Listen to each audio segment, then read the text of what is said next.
కర్తను స్తుతింతుం కీర్తనతో కర్తను స్తుతింతుం కీర్తనతో ఇప్పుడెల్లప్పుడు ఆశక్తితో ఇప్పుడెల్లప్పుడు ఆశక్తితో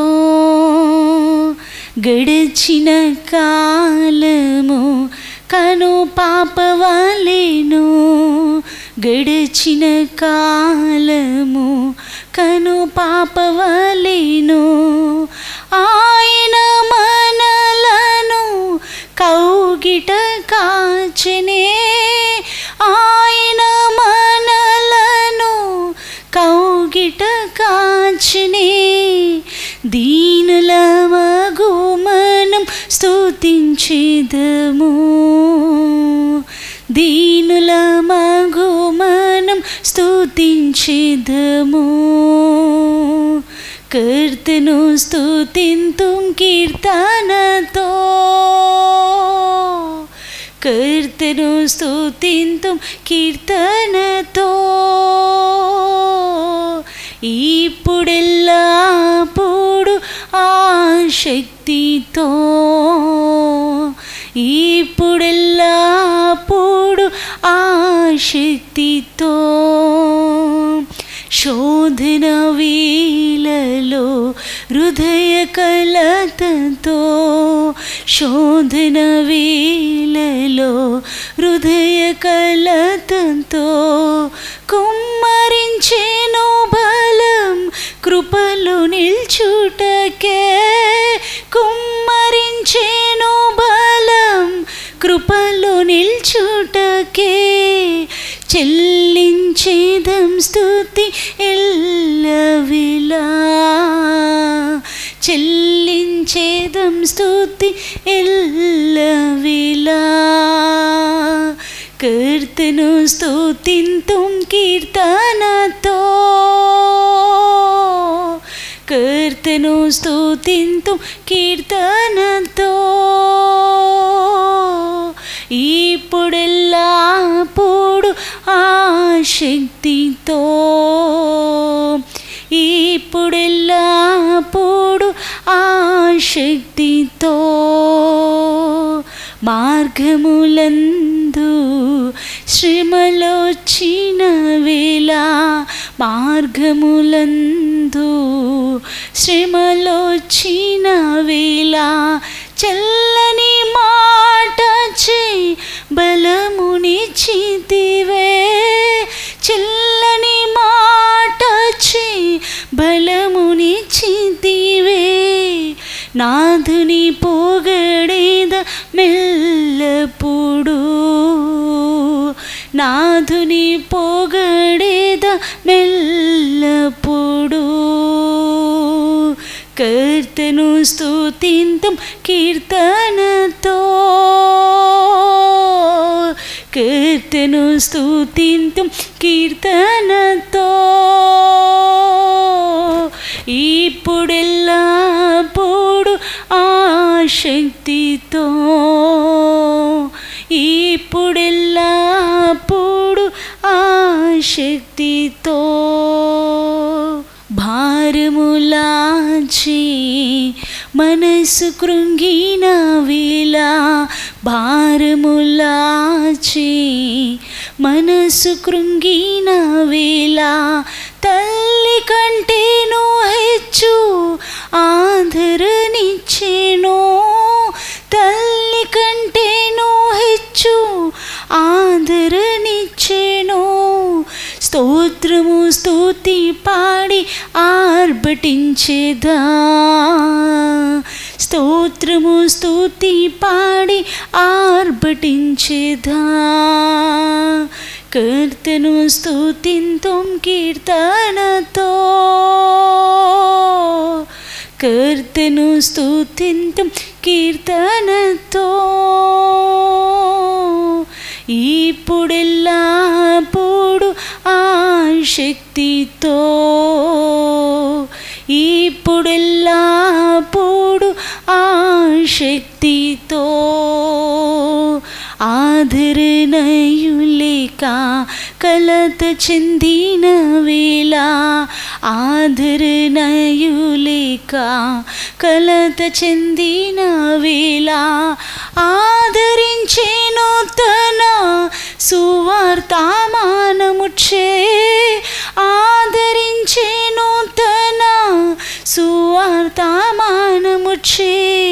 కృతజ్ఞతతో స్తుతి చెల్లించేదా, కృతజ్ఞతతో స్తుతి చెల్లించేదా. కర్తను స్తుతింతుం కీర్తనతో, కర్తను స్తుతింతుం కీర్తనతో, ఇప్పుడెల్లప్పుడు ఆసక్తితో, ఇప్పుడెల్లప్పుడు ఆసక్తితో. నాదు కార్యములెల్లా సఫలపరచెదవని, నాదు కార్యములెల్లా సఫలపరచెదవని, మధుర స్వరముతోని వాక్కు నీడితివే, మధుర స్వరముతోని వాక్కు నీడితివే. ఆనందింతుం దినం నీ ప్రేమలో, ఆనందింతుం దినం నీ ప్రేమలో, కర్తను స్తుతింతుం కీర్తనతో, కర్తను స్తుతింతుం కీర్తనతో, ఇప్పుడెల్లప్పుడు ఆసక్తితో, ఇప్పుడెల్లప్పుడు ఆసక్తితో, ఇప్పుడెల్లప్పుడు ఆసక్తితో, ఇప్పుడెల్లప్పుడు ఆసక్తితో.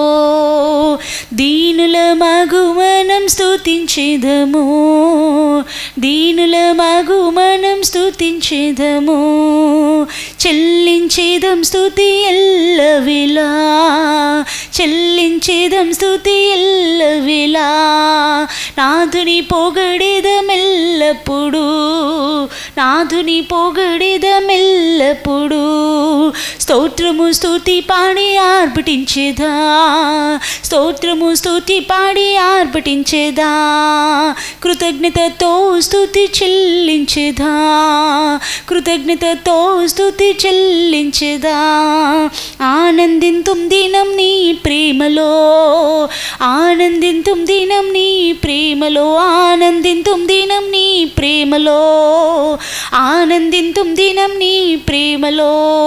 దీనుల మగుమనం స్తుతించెదము, దీనుల మగుమనం స్తుతించెదము, దీనుల మగుమనం స్తుతించెదము, దీనుల మగుమనం స్తుతించెదము, చెల్లించేదం స్తుతి ఎల్లవేళ, చెల్లించేదం స్తుతి ఎల్లవేళ, చెల్లించేదం స్తుతి ఎల్లవేళ, చెల్లించేదం స్తుతి ఎల్లవేళ. నాథుని పొగడెదమెల్లప్పుడు, నాథుని పొగడెదమెల్లప్పుడు, నాథుని పొగడెదమెల్లప్పుడు, నాథుని పొగడెదమెల్లప్పుడు, స్తోత్రము స్తుతి పాడి ఆర్భటించేదా, స్తోత్రము స్తుతి పాడి ఆర్భటించేదా, స్తోత్రము స్తుతి పాడి ఆర్భటించేదా, స్తోత్రము స్తుతి పాడి ఆర్భటించేదా, కృతజ్ఞతతో స్తుతి చెల్లించేదా, కృతజ్ఞతతో స్తుతి చెల్లించేదా, కృతజ్ఞతతో స్తుతి చెల్లించేదా, కృతజ్ఞతతో స్తుతి చెల్లించేదా. ఆనందింతుం దినం నీ ప్రేమలో, ఆనందింతుం దినం నీ ప్రేమలో, ఆనందింతుం దినం నీ ప్రేమలో, ఆనందింతుం దినం నీ ప్రేమలో, ఆనందింతుం దినం నీ ప్రేమలో.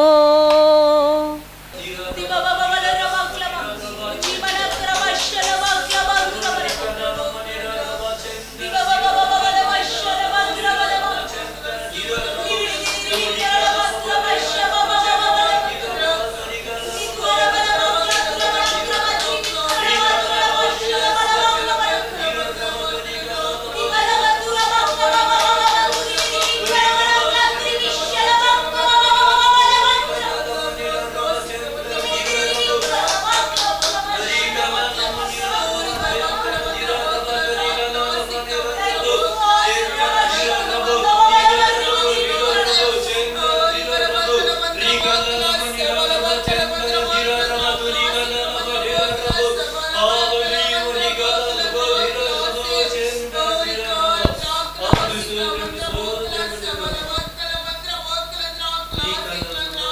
ప్రభు మన మధ్యలో ఉన్నారు గనుక మన దేవునికి 2 చేతులు పైకెత్తి స్తోత్రాలు చెల్లిద్దాం.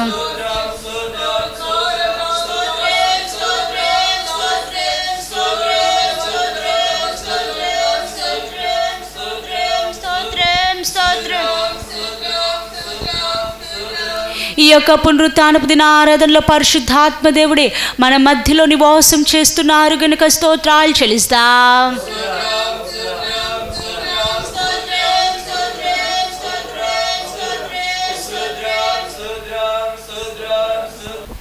పాటల్లోనూ ఆరాధనలోనూ దైవవాక్య పరిచర్యలోనూ పరిశుద్ధాత్మ దేవుడే ఉండి మనందరినీ బలపరిచి ఉన్నారు గనుక, ఆయన కొలతలేని ఆత్మాభిషేకంతో మనందరినీ నింపనై ఉన్నారు గనుక దేవునికి స్తోత్రాలు చెల్లిద్దాం. స్తోత్రం స్తోత్రం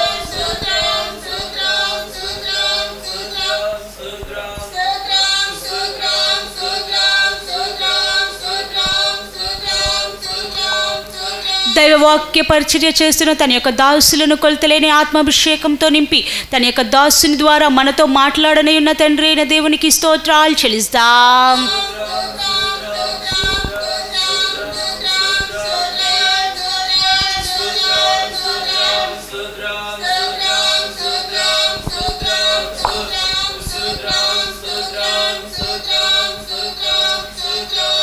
మనందరి పరిశుద్ధాత్మ దేవుడే ప్రభు యొక్క రహస్య రాకడ కొరకు రాజ్యం కొరకు సిద్ధపరిచినారు గనుక స్తోత్రాలు చెల్లిద్దాం.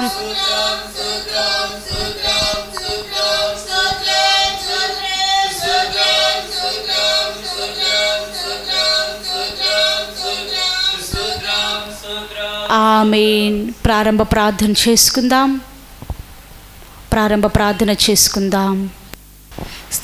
స్తోత్రాలు తండ్రి, మహాగణడ మీకు లిఖించలేని స్తోత్రాలు పరవరాజువి అయ్యా నా తండ్రి. ప్రభు ఇప్పుడు పాటలు పాడబోచుండగా నా తండ్రి, ఆరాధన చేర్చుండగా, వాక్యం వినబోచుండగా మీరు తోడై ఉండవు నడుకుని వచ్చిన అంతని మీకు స్తోత్రాలు రాజా. మీరే నా తండ్రి ప్రభు. అయ్యా నా తండ్రి, మా హృదయాలను సారవంతమైన నేలగా మార్చి నా తండ్రి, అయ్యా నా తండ్రి, వినగల చెవులు గ్రహించగలన మనసు దయచి నడుకుని వచ్చిన అంతని మీకు స్తోత్రాలు రాజా. మరుగైన వర్తమానం తండ్రి వినుచున్న ప్రతి ఒక్కరి హృదయాలను తాగునట్లు నా తండ్రి కృపాద్వారాలు తెరిచి మీరే మహిమ పొందమునడుకుని శ్రాంతని మీకు స్తోత్రాలు రాజా. మీ రహస్యకుడుకు ప్రతి ఒక్కరిని ఆయత్తపరచమని నజరేయుడైన యేసుక్రీస్తు వారి పరిశుద్ధ నామమున అడిగి ప్రార్థిస్తున్నాం తండ్రి, ఆమేన్. అందరం కూర్చుందాం. పాటల పుస్తకంలో తెరిచి అందరము కలిసి పాటను పాడుకుందాం. పాటల పుస్తకంలో తెరిచి అందరము కలిసి పాటను పాడుకుందాం. సజీవుడు యేసు సంపూర్ణుడు అనే పాటల పుస్తకంలో నుండి 13వ నెంబర్ పాటను మనమందరం కలిసి పాడుకుందాం. సజీవుడు యేసు సంపూర్ణుడు అనే పాటల పుస్తకంలో నుండి 13వ నెంబర్ పాటను మనమందరం కలిసి పాడుకుందాం.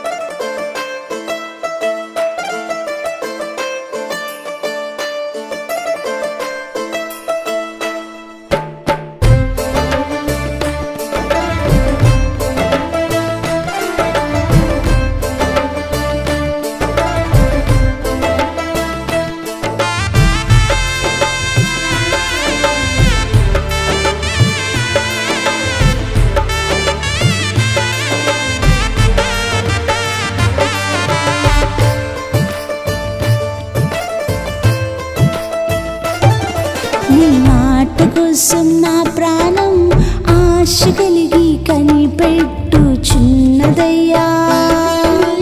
యేసయ్యా యేసయ్యా నా యేసయ్యా, నీ మాట కోసం నా ప్రాణం ఆశ కలిగి కనిపెట్టుచున్నదయ్యా.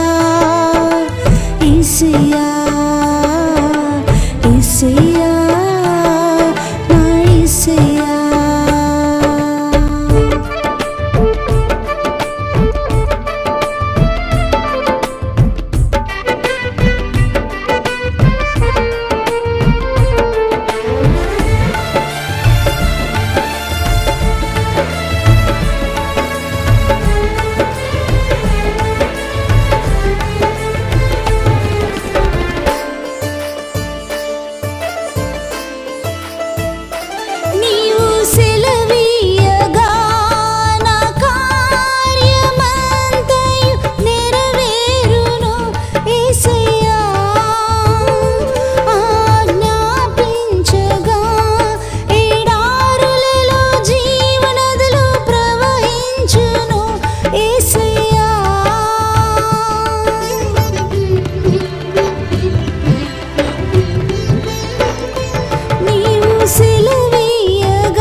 యేసయ్యా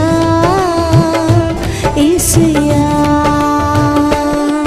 నీ మాట కోసం నా ప్రాణం ఆశ కలిగి కనిపెట్టు చున్నదయ్యా యేసయ్యా యేసయ్యా నా యేసయ్యా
దేవునికి స్తోత్రం.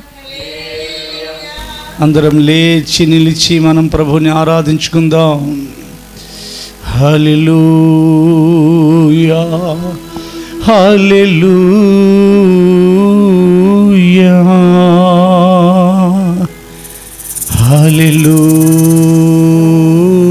హల్లెలూయా.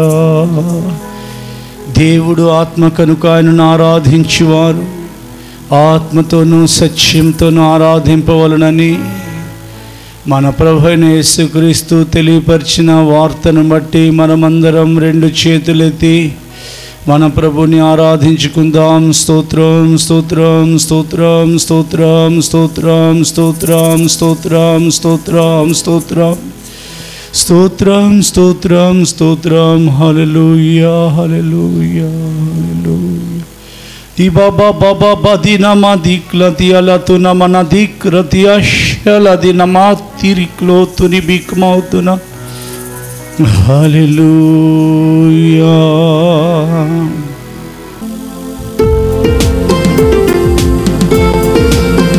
Praise and worship Lord.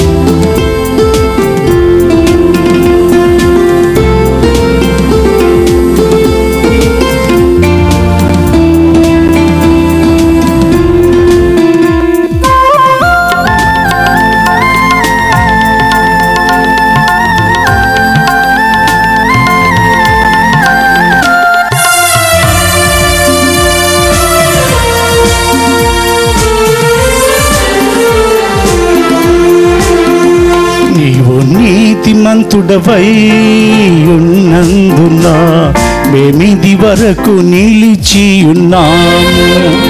నీవు నీతిమంతుడవై ఉన్నందున మేమిది వరకు నిలిచి ఉన్నాము. నీ వాత్సల్యము మార్పులేనిది గనుక నిర్మూలం కాని వారము.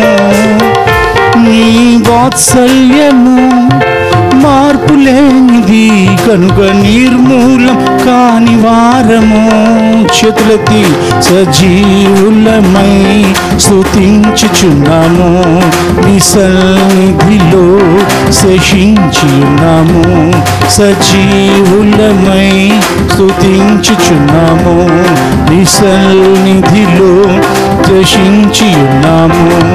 ఆరాధనా హల్లెలూయా హల్లెలూయా. ఆరాధనా ఆరాధనా హల్లెలూయా హల్లెలూయా. ఆరాధనా నీవు నీతిమంతుడవై ఒల్లందునా వెమిది వరకు నిలిచి ఉన్నాము.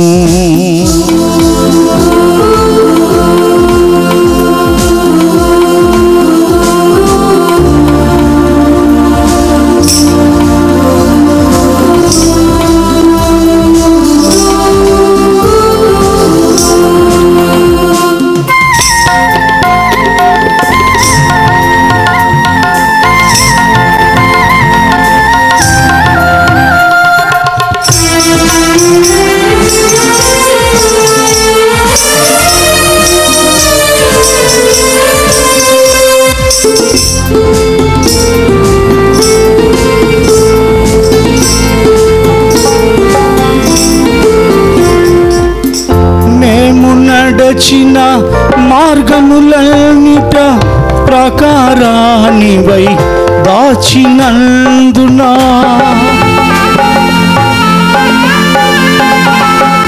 మేము నడచిన మార్గములన్నిట ప్రాకారానివై దాచినందునా.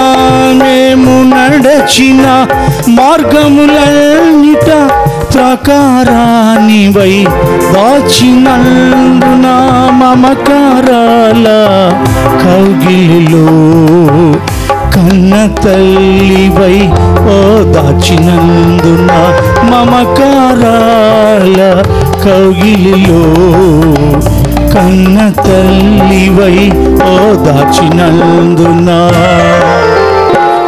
సజీవులమై చేతులెత్తి నిలుచుచున్నాము, నీ సన్నిధిలో నిలుచున్నాము.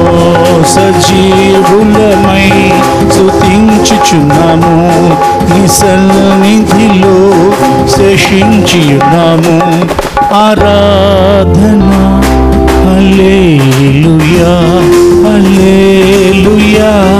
ఆరాధనా ఆరాధిద్దాం, ఆరాధనా హల్లెలూయా హల్లెలూయా. ఆరాధనా నీవు నీతిమంతుడవై ఉన్నందున మేమిది వరకు నిలిచి ఉన్నాము.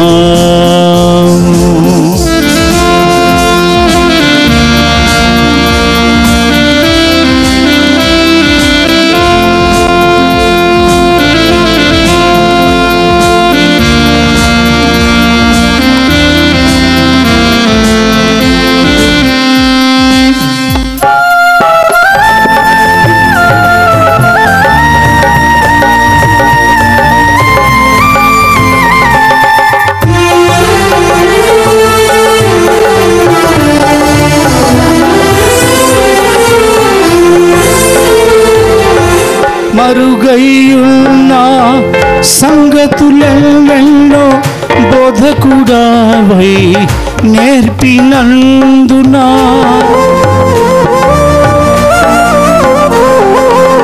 మరుగైయున్న సంగతులెన్నెన్నో బోధకుడావై నేర్పినందునా.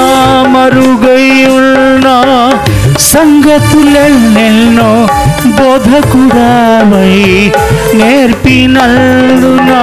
మహిమైశ్వర్యము సమృద్ధిగా మంటి ఘటములో నింపినందున. మహిమైశ్వర్యము సమృద్ధిగా మంటి ఘటములో నింపినందునా చేతులెత్తి అజీవులమై స్తుతించుచున్నాము నీ సన్నిధిలో శేషించి ఉన్నాము సజీవులమై స్తుతించుచున్నా హల్లెలూయా నీ సన్నిధిలో శేషించి ఉన్నాము ఆరాధనా హల్లెలూయా హల్లెలూయా ఆరాధనా ఆరాధనా హల్లెలూయా హల్లెలూయా ఆరాధనా నీతిమంతుడవై నీవు నీతిమంతుడవై నీవు నీతిమంతుడవై ఉన్నందున మేమిది వరకు నిలిచియున్నాము. Praise and worship.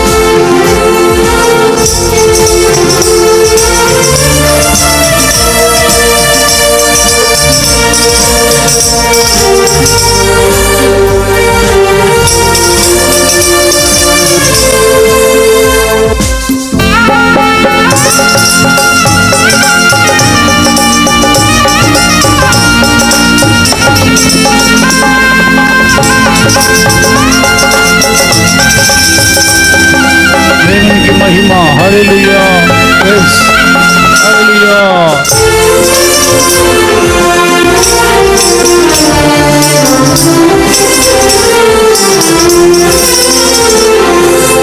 మేమును మా ఇంటి వారము అనుదినము నీ సన్నిధిలో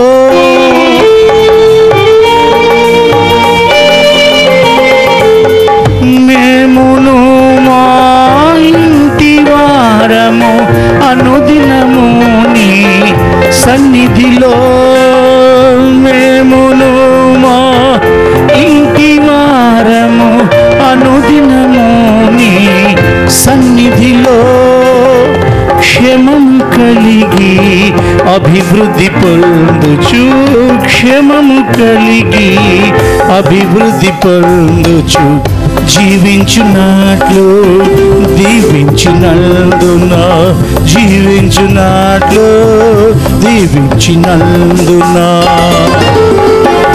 సజీవులమై వర్షిప్ స్తుతించుచున్నాము నీ సన్నిధిలో శేషించి ఉన్నాము సజీవులమై స్తుతించుచున్నాం. చేతులెత్తి ఆరాధిద్దాం.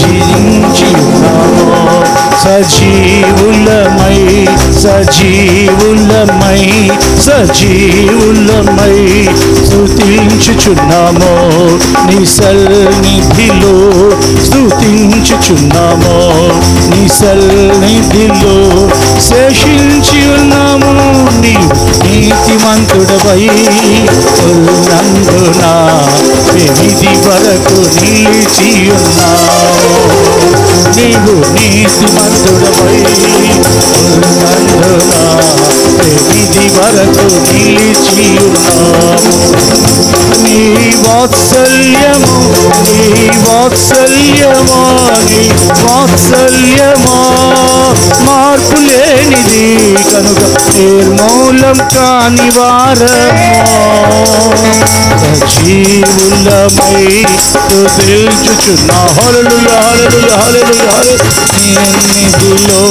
శేషించి ఉన్నామో సజీవులమై స్తుతించుచున్నామో నీ సన్నిధిలో శేషించి ఉన్నామో ఆరాధనా హల్లెలూయా హల్లెలూయా ఆరాధనా హల్లెలూయా హల్లెలూయా హల్లెలూయా హల్లెలూయా ఆరాధనా ఆరాధనా హల్లెలూయా హల్లెలూయా ఆరాధనా ఆరాధనా హల్లెలూయా హల్లెలూయా ఆరాధనా నీవు నీతిమంతుడవై నీవు నీతిమంతుడవయ్యా. యేసు నీవు నీతిమంతుడవై విధి వరకు నిలిచి ఉన్నాము. నీ వాత్సల్యమా మార్పులేనిది కనుక నిర్మూలం కాని వారవా. నీ వాత్సల్యము మార్పులేనిది నిర్మూలం కాని వారమా. సజీవులమై స్తుతించుచున్నాము, నీ సన్నిధిలో దర్శించున్నాము. సజీవులమై స్తుతించుచున్నాము, నీ సన్నిధిలో దర్శించి ఉన్నాము.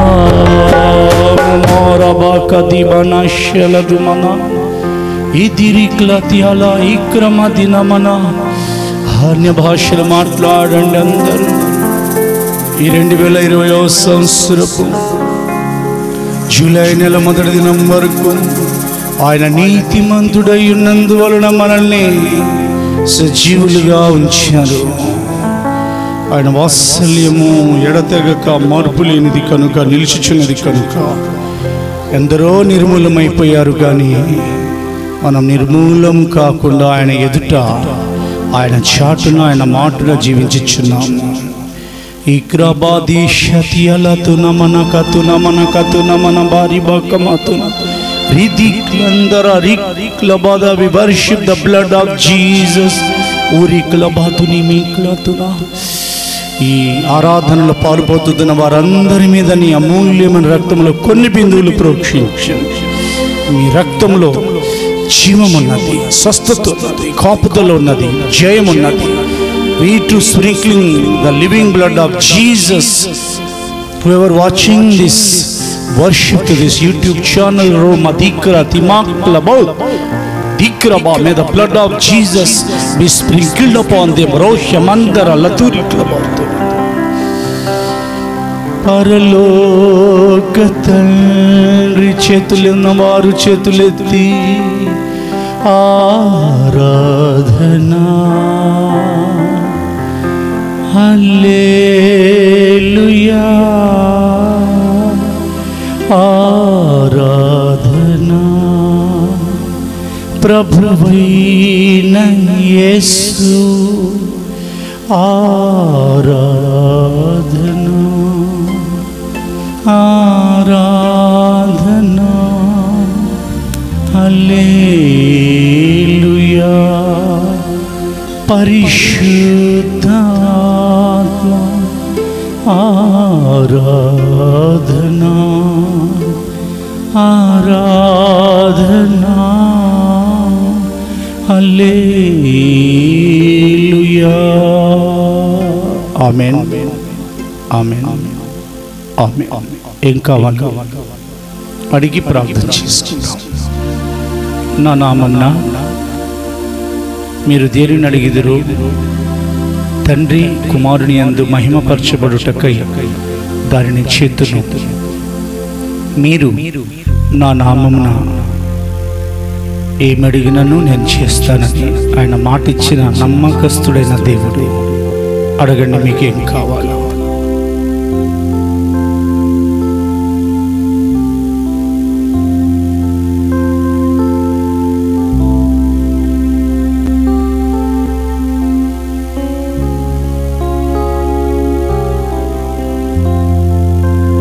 నజరేయుడైన యేసుక్రీస్తు పేరిట అడుగుచున్నాం తండ్రి, ఆమేన్. ప్రార్థన చేసుకుందాం. స్తోత్రాలు తండ్రి. అయా నా తండ్రి ప్రభు, అయా పాటల్లోనూ ఆరాధనలో నా తండ్రి ప్రభు, వాక్య పరిచయలోనూ మీరు ఉన్నారు తండ్రి. మీకు స్తోత్రాలాజా. వాక్య పరిచయం వినిచున్న ప్రతి ఒక్క బిడ్డ హృదయాన్ని తాకి నా తన్ని బలపరచమడి కొనుచున్న అంతని మీకు స్తోత్రాలాజా. బలపరిచిన తండ్రి ప్రభు, మీ మహిమల రాకుడుకు రహస్య రాకుడుకు ఆయత్తపడగలన గొప్ప భాగ్యము దయచమని నజరేయుడైన యేసుక్రీస్తు నామమున ప్రార్థిస్తున్నాం తండ్రి. ఆమేన్. ప్రభు మనతో ఉన్నారు గనుక మన దేవునికి స్తోత్రాలు చెల్లిద్దాం. స్తోత్రం స్తోత్రం స్తోత్రం స్తోత్రం స్తోత్రం స్తోత్రం. పరిశుద్ధాత్మ దేవుడు మాట్లాడువారు గనుక స్తోత్రాలు చెల్లిద్దాం.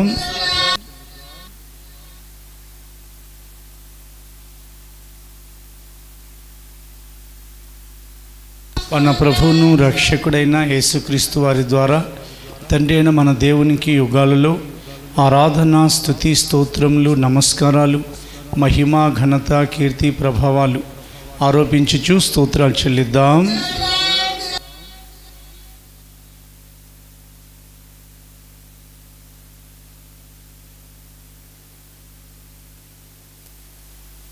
ఆమేన్. అందరం కూర్చుందాం. పరిశుద్ధ గ్రంథాలు అనగా హోలీ బైబిల్స్ అన్నీ కూడా ఒడిలో పెట్టుకుందాం. మన తండ్రి అయిన దేవుని యొద్ద నుండి, ఆయన కుమారుడైన యేసుక్రీస్తు యొద్ద నుండి కృపా కనికరములు, సమాధానము, శుభము మీ అందరి ఎడల విస్తరింపబడునుగాక. ప్రభు మిమ్మల్ని ఆశీర్వదించి కాపాడుదురుగాక. యెహోవా తన సన్నిధిని మీ మీద ప్రకాశింపచేసి మిమ్ములను కరుణించుదురుగాక. ప్రభు తన సన్నిధి మీ మీద ఉదయింపచేసి మీ అందరి ఎడల తన సమాధానమును విస్తరింపచేదురుగాక. ఆమేన్. మన రక్షకుడైన యేసుక్రీస్తు పేరిట మీ అందరికీ శుభములు, మీ అందరికీ వందనాలు. మంచిది. పోయిన ఆదివారం రోజున అనగా 2020 సంవత్సరంలోని మరి 6వ దినమున, ఈ సెప్టెంబర్ నెల 6వ దినమున తృప్తిపరిచే దేవుడి గురించి మొదటి భాగంలో ఆయన కృషించిపోయే వారిని, ఆకలి కొనేవారిని, ఏదైనా మాకు మేలు జరుగుతుందా అని ఎదురు చూసేవారిని, ఆయన మందిరంలోనికి వచ్చేవారిని, ఆయనతో పాటు గడిపేవారిని తృప్తిపరిచే దేవుడని మనం విన్నాం. ఆయన మేలు చేస్తారు కనుక ఆయన చేసే మేలు కొరకు వీ షుడ్ వెయిట్, మనం ఎదురు చూడాలి. ఈ కాలమున నేను మీకు మేలు చేయ ఉద్దేశించుచున్నాను అని ఆయన మాట ఇచ్చారు.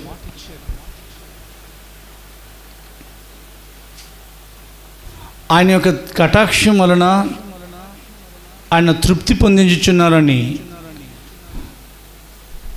నఫ్తాలి అనే ఒక వ్యక్తి ఇజ్రాయేల్ 12 గోత్రాలలో, ఇశ్రాయేలీల 12 గోత్రాలలో ఒక గోత్రం నఫ్తాలి గోత్రం. ఆ గోత్రీకులందరికీ కటాక్షం చేత నేను తృప్తి పొందించబోతున్నానని వాగ్దానం చేశారు. దేవుని వాగ్దానములు ఎన్నైనను యేసుక్రీస్తునందు అవి అవును అన్నట్లుగాను, ఆమెన్ అన్నట్లుగాను ఉన్నవి కనుక మన ద్వారా ఆయనకు మహిమ కలుగుటకై ఎంతో నిశ్చయములై ఉన్నవని కొరింథీ 2వ పత్రికలో మనం చదువుతున్నాం, మొదటి అధ్యాయంలో. కనుక ఏ నఫ్తాలి అయితే దేవుని కటాక్షం చేత తృప్తి పొందాడో అతని గురించి చాలా విషయాలు వ్రాయబడ్డాయి. అతడు యెహోవా కటాక్షం చేత తృప్తి పొందటం మాత్రమే కాదు, ఆయన దీవెన చేత కూడా నింపబడ్డాడు. అతడు పశ్చిమ దిక్కుని, దక్షిణ దిక్కులను స్వాధీనం చేసుకున్నాడనే దేవుని యొక్క వాక్యంలో సెలవు మనం చదివాం. ఇప్పుడు చదవబోతున్నాం. మీ పరిశుద్ధ గ్రంథాలు తెరిచి ఈ 2020 సంవత్సరంలో మరలా ఈ 9వ నెలలో దేవుడు మనతో మాట్లాడుతున్నారు. మనం చాలా అలసిపోయి ఉన్నాం.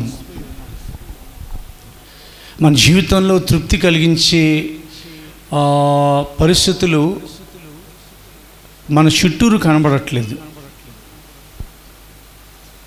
దేశం కూడా సంక్షోభంలోనే ఉంది.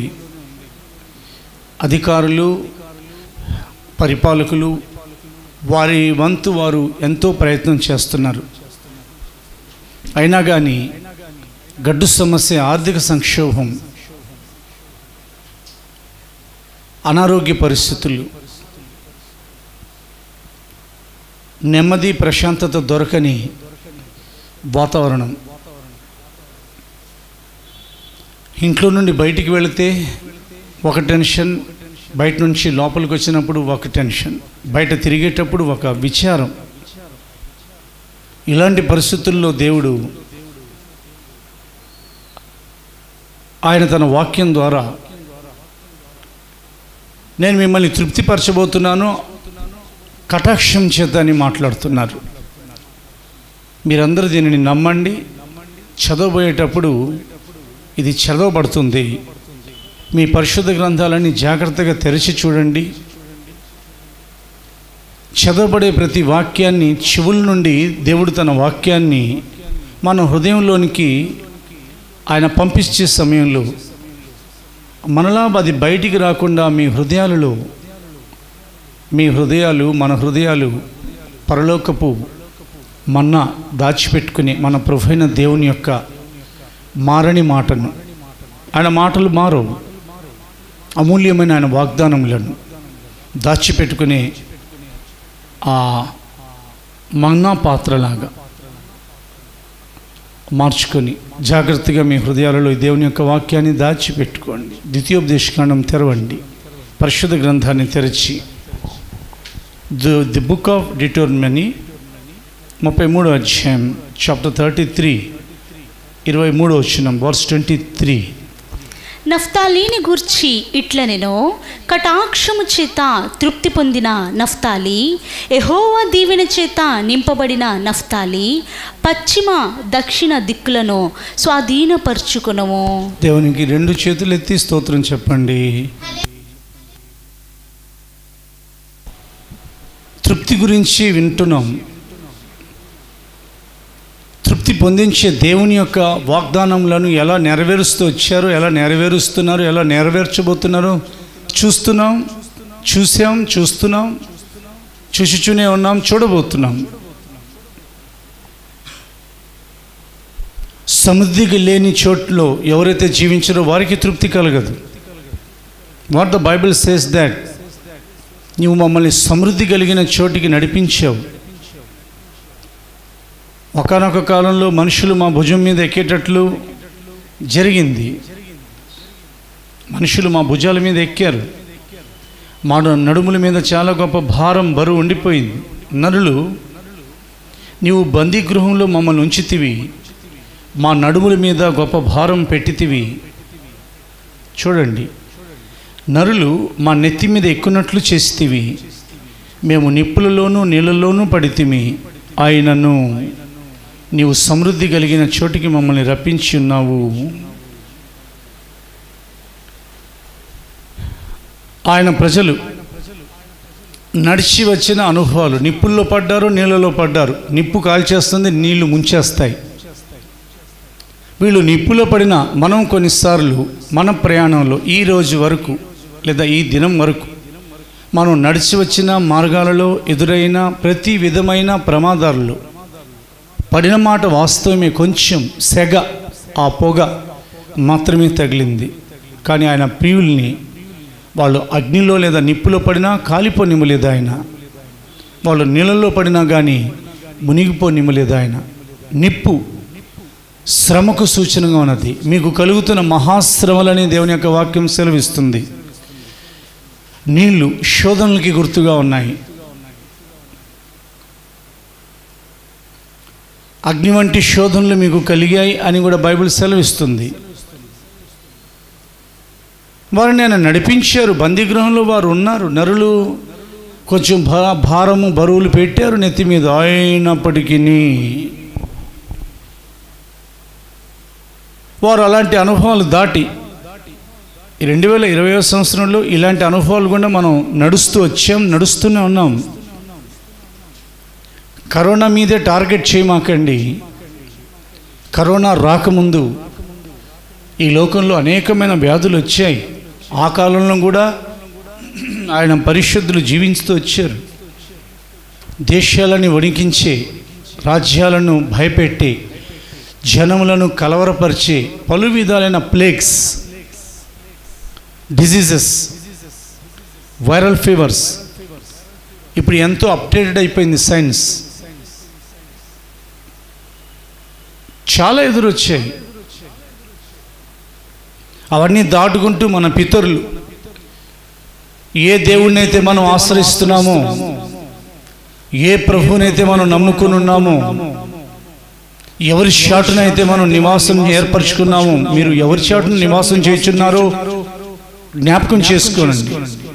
మహోన్నతుని చాటున నివసించువాడు సర్వశక్తిని నీడను విశ్రమించువాడు. సర్వశక్తిని యొక్క ఆ నీడలో అతనికి విశ్రాంతి కలుగుతుంది. వాళ్ళు ఆ మార్గాలలో నడిచొచ్చినా కానీ, ఏది నేను బైబిల్ ప్రకారంగా మొదట చెప్పాను, ఇప్పుడు ఒక 100 సంవత్సరాల క్రితం, 200 సంవత్సరాల క్రితం, 300-400 సంవత్సరాల క్రితం ఈ లోకంలోకి వచ్చిన పలు విధాలైన plagues, diseases, sickness, viral fevers గురించి కూడా హెచ్చరిక చేశాను కదా. ఆ కాలంలో కూడా మనలాంటి పరిశుద్ధులు, దేవుని పరిశుద్ధులు వాళ్ళు, మహోన్నతిని పరిశుద్ధులు వాళ్ళు మహోన్నతిని యొక్క రక్తంలో కడగబడ్డారు. వారు ఆయన నామమందు విశ్వాసం ఉంచారు. వాళ్ళ తల వెంట్రుకల్లో ఒక వెంట్రుక కూడా కాలిపోలేదు. అగ్నిగుండంలో పడద్రోయబడినప్పుడు మీ తల వెంట్రుకలలో మీ తండ్రి చిత్తం లేకుండా ఒక్కటి కూడా నేల రాలదని వారు దేవుని ద్వారా ప్రవచనం పొందుకున్నవారు. గుర్తుపెట్టుకోండి, దేవుని ద్వారా మనం ప్రవచనం పొందుకున్న పరిశుద్ధులం. దేవుడు మన కొరకు తన యొక్క నోరు తెరిచి, ఆయన నోరు తెరిచి ఇలాగున బోధింపసాగునని వ్రాయబడింది. He opened his mouth and he said he has given so many promises, and ఎన్నో వాగ్దానాలు ఇచ్చారు. అవన్నీ కూడా వారు జ్ఞాపకం చేసుకొని ఆయన వైపు చూస్తూ, అవునా, ఆయన యొక్క శిలువ దర్శనం కలిగి ఎలాగున నిప్పుల్లో పడినా కాలిపోకుండా ఆయన వారిని నడిపించుతుంటే, నీళ్ళల్లో పడినా కానీ మునిగిపోకుండా ఆయన వారిని కాపాడుతూ ఉంటే, ఎలాగున సమృద్ధి కలిగిన చోటుకి వారిని ఆయన పరిశుద్ధాత్మ ద్వారా, తన పరిశుద్ధాత్మ ద్వారా, గుర్తుపెట్టుకోండి, పరిశుద్ధాత్మ ఇప్పుడు పరలోకంలో లేరు. పరిశుద్ధాత్మ ఈ లోకంలో ఉన్నారు. పరలోకంలో తండ్రి అయిన దేవుడు ఉన్నారు, కుమారుడైన దేవుడు ఉన్నారు. పరిశుద్ధాత్ముడు ఈ లోకంలోకి వచ్చారంటే దేవుడే. పరిశుద్ధాత్మ ఆయన కేవలం శక్తి, బలం అని మాత్రం అనుకోదు. ఆయన దేవుడు, దేవునిలో ఉన్న మూడో వ్యక్తిత్వం. ఆయన ద్వారా మనం కాపాడబడుతూ, వాళ్ళు ఎలా కాపాడబడ్డారు? సమృద్ధి కలిగిన చోటికి నడిపించబడుతున్నాం. ఆరోగ్యం సమృద్ధిగా ఇస్తారు ఆయన.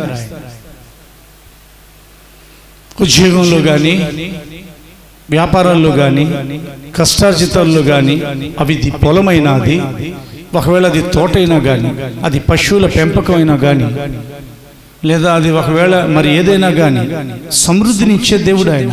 కొద్దిగా ఇచ్చే దేవుడు కాదు. వినని జాగ్రత్తగా, తృప్తి కలిగించే దేవుడు. కొన్ని చోట్ల మనం భోజనానికి వెళ్ళినప్పుడు తృప్తిగా వాళ్ళు పెట్టకపోవచ్చు. మన ఇంట్లో భోజనమే మనకు తృప్తిగా ఒక్కోసారి ఉండకపోవచ్చు. మా సొంత అనుభవం ఇది. మా నాన్నగారు చనిపోయిన తర్వాత ఒక వారానికి కిలో బియ్యం మాత్రమే రోజు గంజి కాసుకుంటూ మేము అనుభవించిన శ్రమల్ని మేము మర్చిపోలేం. దాన్ని చెప్పుకోవడానికి మేము సిగ్గుపడం. ఒక కిలో బియ్యాన్ని వారం రోజులు గంజి కాసేది మా అమ్మ, మా తల్లిగారు. చిన్న చిన్న పిల్లలు మేము. అన్నం మాకు చాలేది కాదు. అమ్మ ఇంకా కొంచెం అన్నం పెట్టమంటే రేపుడు కావాలిగా నాన్న, మంచిలు తాగి పడుకోమని చెప్పేది. అలాగే ఒక కిలో బియ్యాన్ని వారానికి అలా సరిపెడుతూ వచ్చిన రోజులు ఉన్నాయి. అది కొంతకాలమే అనుభవించిన ఆకలి దప్పులవి. మనం తినడానికి తన శరీరాన్ని ఆహారంగా మార్చి ఇచ్చిన దేవుడు ఆయన. ఈ కడుపులో ఉన్న ఆహారం అరిగిపోతుంది. ఆహారం ఇవ్వరా?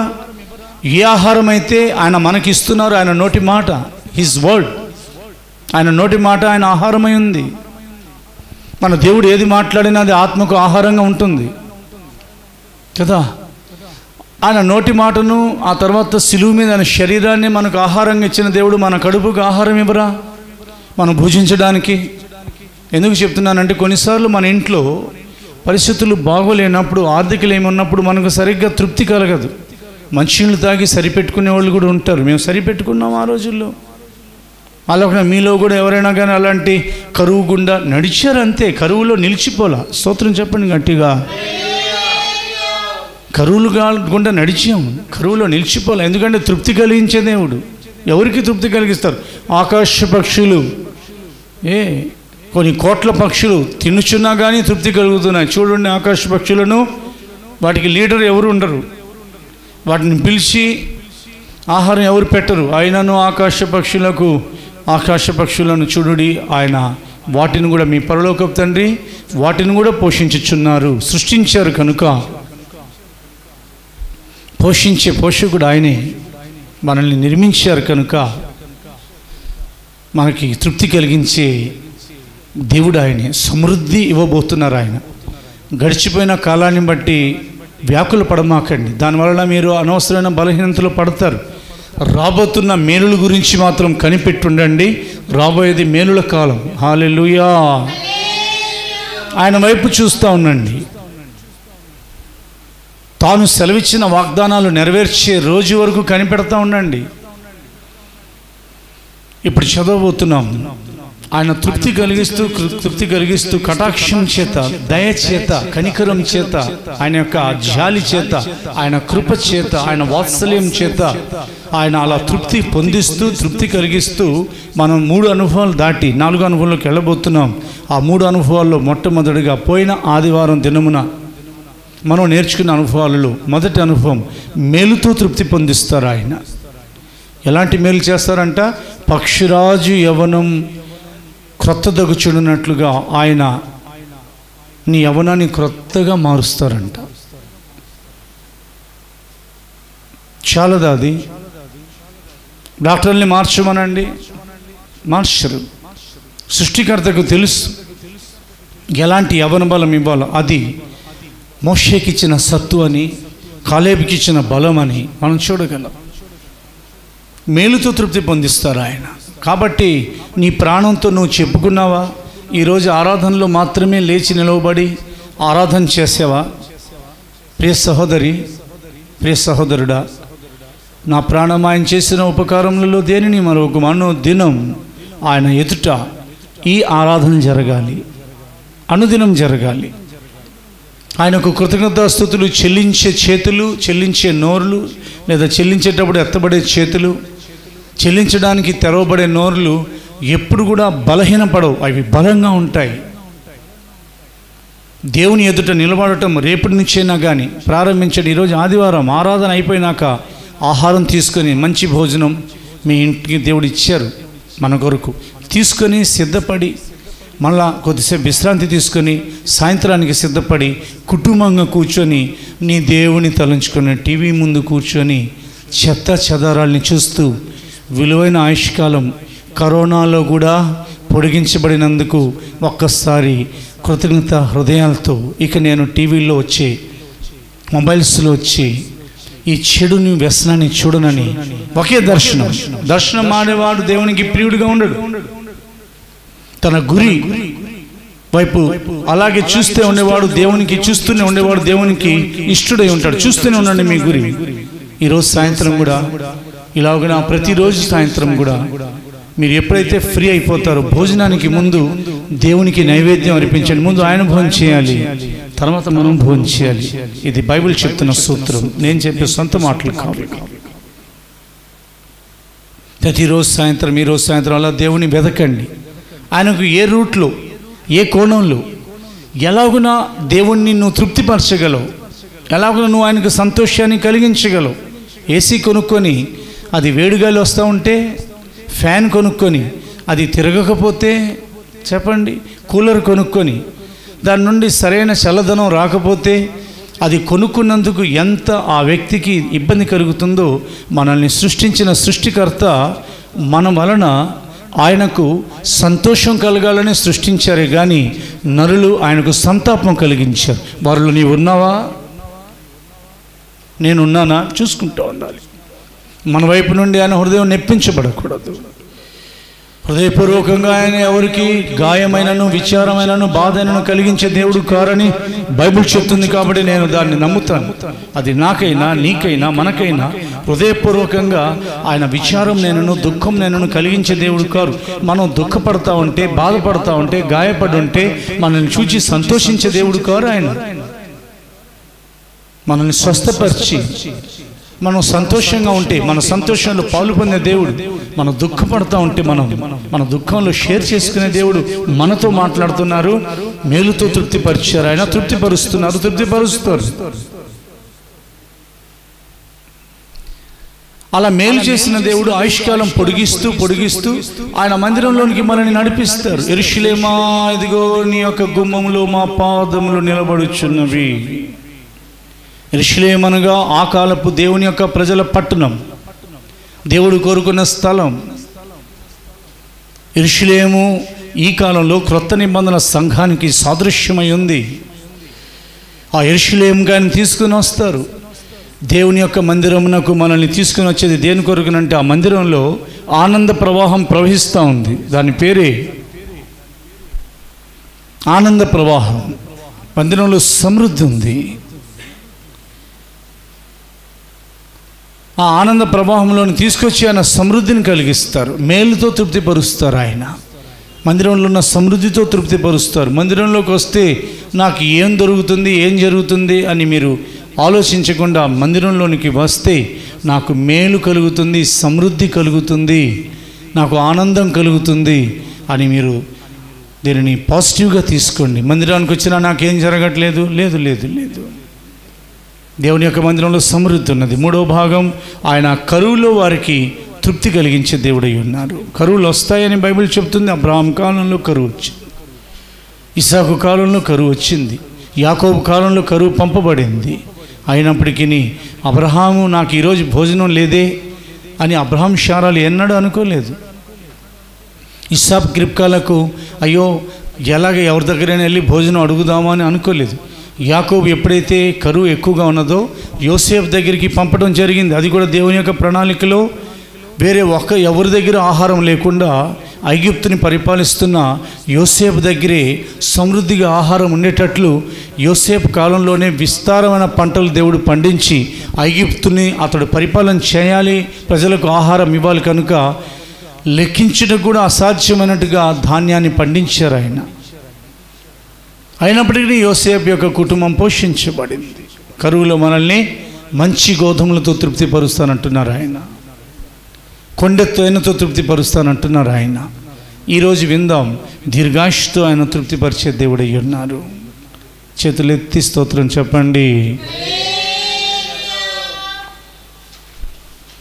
అధికంగా నీవు దుర్మార్గపు పనులు చేయకుము, నీ కాలమునకు ముందు నీ వేళ చనిపోవద్దు అని ఒక ప్రశ్న అడగబడింది ప్రసంగి గ్రంథంలో. మధ్యలో కొంతమంది ఈ లోకంలో ఇతరుల్ని శోధిస్తూ దుర్మార్గంగా జీవిస్తూ దేవుని నొప్పిస్తూ, వాళ్ళు మధ్యలో దేవుని ఎరుగని వాళ్ళు, దైవ భయం లేని వాళ్ళు, రక్షణ అనుభవం లేని వాళ్ళు, వారు దేవుని వైపు తిరగరు, వాళ్ళు అలా రాలిపోతూ ఉంటారు. కానీ మనం దేవుని నమ్మాం. మనకు అడగకుండానే వాగ్దానాలు రాయించారు ఆయన. హిజ్కియా అయితే అడిగారు, నేను ఇప్పుడే చనిపోవటం ఎందుకు ప్రభువా, నేను ఎంత యథార్థంగా నడుచుకున్నానంటే అతని యొక్క ఆలోచన నేను ఇంకా బ్రతకాలని ఉందని. దేవుడు అతని ప్రార్థన విని అతనికి ఆయుష్కాలం పొడిగించారు. కానీ అది రాజుల కాలంలో, రాజులకు ముందు జరిగిన వాగ్దానం ఇప్పుడు చదవబోతున్నాం. 91వ కీర్తన చదవండి. హిజ్కియాకి ముందే దావీదు ద్వారా లేదా ఆ కీర్తనకారుని ద్వారా దేవుడు వాగ్దానం వ్రాయించారు, అతనికి నేను దీర్ఘాయుష్కాలం ఇస్తున్నాను. 91వ కీర్తన 16వ వచనం చదువుంది. దీర్ఘాయువు చేత అతనిని తృప్తిపరచదను, నా రక్షణ అతనికి చూపించదను. దేవునికి మహిమ కలుగునుగాక. 91:16 అది. అతని గురించి కొన్ని విషయాలు దేవుడు వ్రాయించారు. హిజ్కియా ప్రార్థన చేసిన తర్వాత దేవుడు నువ్వు బ్రతకడం నాకు ఇష్టం లేదయ్యా, అయిపోయింది, నేను నిర్ణయం మార్చుకోలేను అనలా. హిజ్కియా యొక్క కన్నీళ్లు దేవుడు చూశారు. కానీ ఇక్కడ ప్రార్థన చేయకుండానే ఆయుష్కాలం ఇవ్వబడింది. ఇంకోటి చెప్పమంటారా, నీ దేవుడైన యెహోవా నీ దీర్ఘాయుష్నకును నీ జీవమునకును మూలమై ఉన్నారు. నీవు దీర్ఘాయుష్మంతుడు అగునట్లు అని వ్రాయబడింది. ద్వితీయోపదేశకాండం 30:20 వచనం ఒకసారి తెరవండి. ద్వితీయోపదేశకాండం 30 20వ వచనం చదవబడుతుంది. నీ పితరులైన అబ్రహాము, ఇస్సాకు, యాకోబులకు ఆయన ప్రమాణము చేసిన దేశంలో మీరు నివసించినట్లు యెహోవాయే నీ ప్రాణమునకును నీ దీర్ఘాయుష్యునకును మూలమై ఉన్నారు. కాబట్టి నీవును నీ సంతానమును బ్రతుకుచు నీ ప్రాణమునకు మూలమైన నీ దేవుడైన యెహోవాను ప్రేమించి ఆయన వాక్యమును విని ఆయనను హత్తుకొనున్నట్లు జీవమును కోరుకొనుడి. ముందుగానే ఆయన వ్రాయించారు. ఈ 30వ అధ్యాయం ద్వితీయోపదేశకాండం ఈ సమయంలో దేవుని యొక్క ప్రజలు వాగ్దాన దేశంలోకి అడుగు పెట్టి ఉండలేదు. వారు వాగ్దాన దేశంలో అడుగు పెట్టే ముందే దేవుడు వాగ్దానం చేశారు, లేదా మోషే దైవజనుల ద్వారా పలికించారు, ఆయన దీర్ఘాయుష్మంతులుగా చేస్తున్నారు మిమ్మల్ని అని. దీర్ఘాయుష్ని ఎందుకు ఇస్తారంటే దేవుడు, నేను చనిపోవాలి, నేను చనిపోతే బాగుండు అని అనుకునే వాళ్ళు కొంతమంది ఉంటారు. నా వల్ల ఏం ప్రయోజనం, నేను చనిపోతే బాగుండు, అలాంటిది పుట్టి ఉండకపోతే బాగుండు, నా అలాంటి వాడు పుట్టి ఉండకపోతే బాగుండు అని డిప్రెషన్లోకి వెళ్ళిపోయి, ఒకవేళ డిప్రెషన్లో ఉన్నావేమో ప్రియ సంఘమా, లేదా సంఘంలో ఉన్న ఎవరైనా కానీ, నా సహోదరి, నా సహోదరుడా, ఆయుష్కాలాన్ని పొడిగించుకునే అధికారం, తగ్గించుకునే అధికారం మనకి ఇవ్వబడలేదు. కనికరించి ఆయన ఆయుష్కాలాన్ని ఇచ్చారు మనకి. ఆయుష్కాలాన్ని మనం గ్రహిస్తే దానికి దీర్ఘ అనే పేరును ప్లస్ చేసి ముందుగా పెట్టింది ఆయన. దీర్ఘాయువు. ఎందుకు దీర్ఘాయుష్కాలం ఇస్తున్నారంటే, ఇప్పుడు మనం చదివాం కదా, అతడు నన్ను ప్రేమించుచున్నాడు. అది ద్వితీయోపదేశకాండం ఇందాక చదివిన 30:20లో, దానికి ముందు చదివిన 4వ పాయింట్ కొరకు మూలవాక్యమైన 91వ కీర్తన 16వ వచనంలో రాయబడింది, అతడు నన్ను ప్రేమించుచున్నాడు కనుక అతడిని నేను తప్పించదను, అతడు నా నామం ఎరిగినవాడు కనుక నేను అతన్ని ఘనపరచెదను, శ్రమలో నేను అతనికి తోడై ఉండేదను, అతన్ని విడిపించి అతన్ని గొప్ప చేసేదను, దీర్ఘాయుష్తో అతన్ని తృప్తి పొందించేదను, నా రక్షణ అతనికి చూపించేదను. శ్రమలో ఉన్నాం. ఈ దేవుని యొక్క వాక్యం ఈ సమయంలో వింటున్న మీరు ఏ శ్రమలో ఉన్నారో మీకంటే ముందుగా ఎరిగిన దేవుడు ఒక ఆయన ఉన్నారు. ఒకవేళ స్వయంకృత అపరాధం వలన శ్రమలో పడ్డాము, కొందరు స్వయంకృత అపరాధం వలన స్వయం శ్రమలో పడతారు, లేదా దేవుని చేత పరిశోధించబడుతూ శ్రమల మార్గాన వెళుతున్నాము. ఈరోజు దేవుడు మనతో మాట్లాడుతున్నాడు. శ్రమలో నేను అతన్ని విడిచిపెట్టను, శ్రమలో నేను అతనికి తోడై ఉండుదను, అతన్ని విడిపించదను, శ్రమల్లోనే వదిలిపెట్టేస్తానని అనలా. శ్రమలో నేను అతనికి తోడై ఉండేదను, అతన్ని నేను విడిపించదను, అతన్ని నేను గొప్ప చేసేదను. హల్లెలూయా. శ్రమలో ఉన్నారా? దేవుడు మిమ్మల్ని విడిపించబోతున్నారు. శ్రమలో నుండి వెళుతున్నారా? దేవుడు మిమ్మల్ని గొప్ప చేయబోతున్నారు. శ్రమ వచ్చేదే దేవుడు మనల్ని గొప్ప చేయడానికి. శ్రమ అనుమతించబడిన శ్రమలై ఉంటాయి, దానివల్ల మన ఆయుష్కాలం తగ్గిపోదు. వాట్ ద బైబిల్ సేస్, దేవుడు ఏమంటున్నారంటే, శ్రమ కలిగింది అతనికి, కానీ దీర్ఘాయుష్తో అతన్ని తృప్తి పొందిస్తాను. దీర్ఘాయుష్ కాలం బ్రతికిన వారిని చూడండి, వారు తృప్తిగా కనులు మూసుకొని దేవుని యొక్క రాజ్యంలో అలాగిన సంతోషంతో బయలుదేరి వెళతారు. దేవుని యొక్క వాగ్దానం పట్టుకోండి. మనకు దేవుడు దీర్ఘాయుష్కాలం ఇస్తున్నారు. ఇంకో చోట కూడా వాగ్దానం రాయబడింది. అది నేను చెప్పే ముందు కొన్ని విషయాలు చెప్తున్నాను. ఎందుకు దేవుడు ఒక వ్యక్తికి దీర్ఘాయుష్కాలం ఇస్తారనంటే,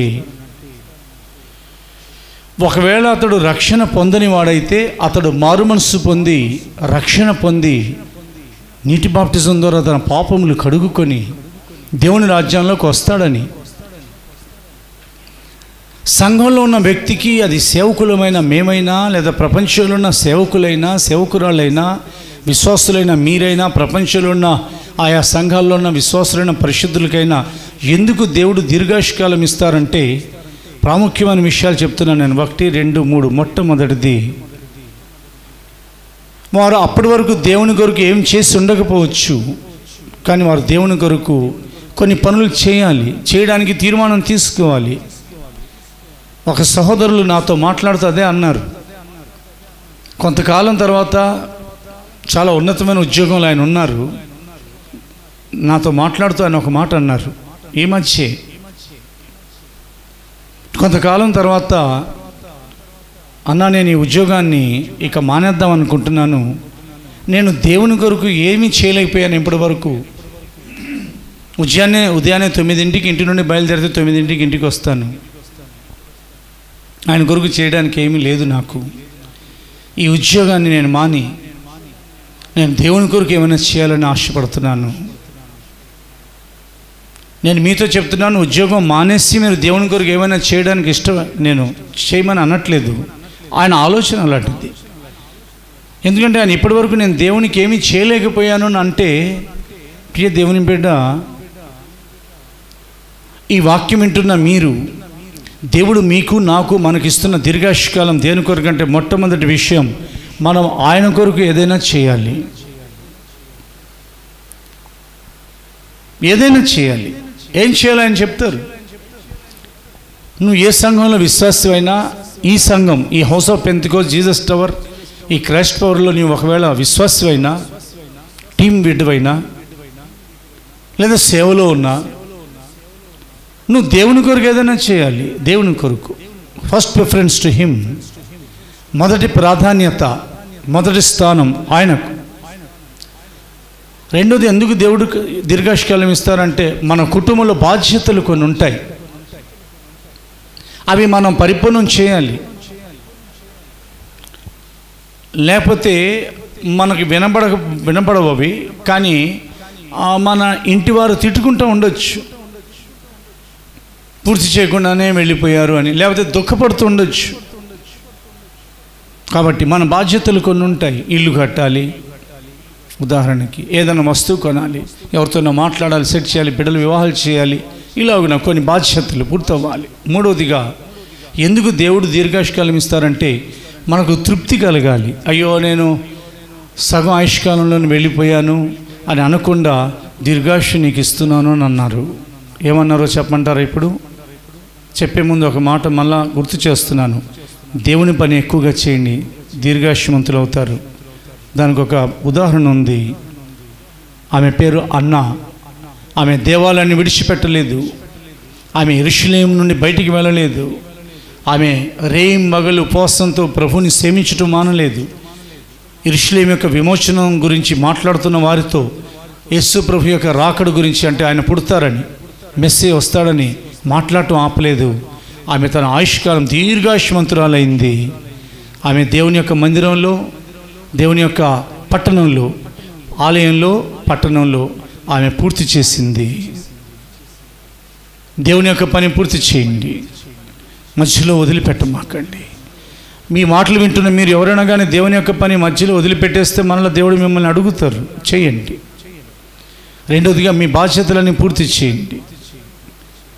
వయస్సును బట్టి మీ బాధ్యతలన్నీ మీరు పూర్తి చేయండి. ఆ తర్వాత మీరు అసంపూర్ణంగా ఆ పని వదిలిపెట్టారని మీ ఇంటివారు, మన ఇంటివారు ఎవరు అనుకోకుండా దేవుడు దీర్ఘాయుష్ని ఇస్తున్నారు. మధ్యలో రాలిపోము మనం. మూడవదిగా, మనకు తృప్తి కలగడం కొరకు దేవుడు దీర్ఘాయుష్ని ఇస్తున్నారు. ప్రభు అప్పుడే నన్ను తీసేసుకుంటున్నావా అని దేవుడు మనల్ని అననివ్వరు.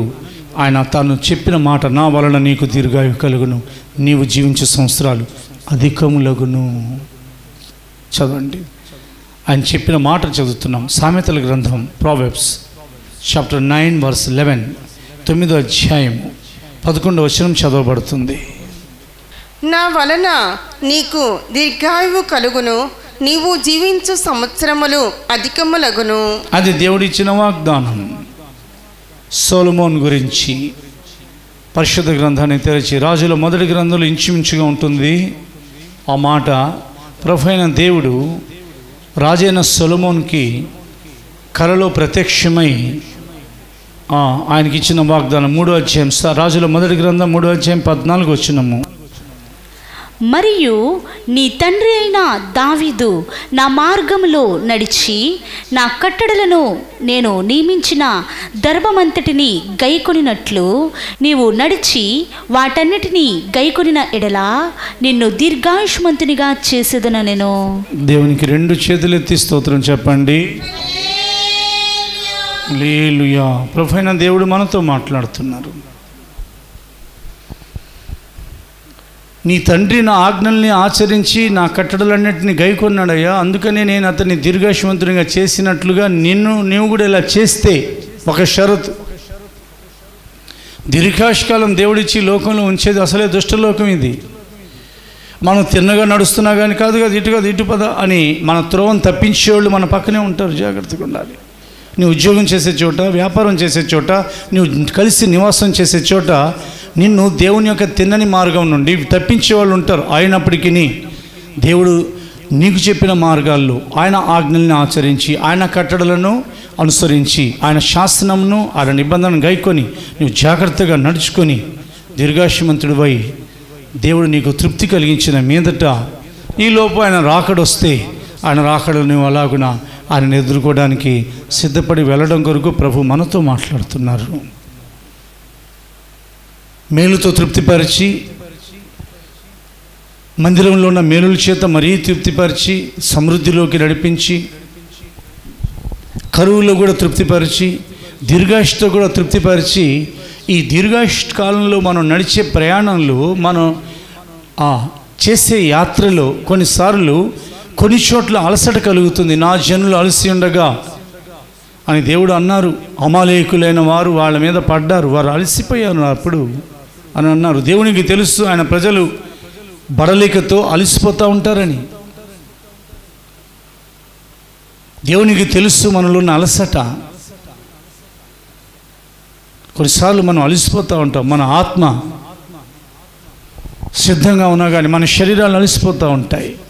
కొన్నిసార్లు మన శరీరం బలంగా ఉన్న మన ప్రాణం, మన ఆత్మ అలసిపోతూ ఉంటాయి. అప్పుడేం చేస్తారు ఆయన? ఈరోజు దేవుడు మనతో మాట్లాడుతున్నారు. అప్పుడేం చేస్తారంట ఆయన? అలసిపోయావా?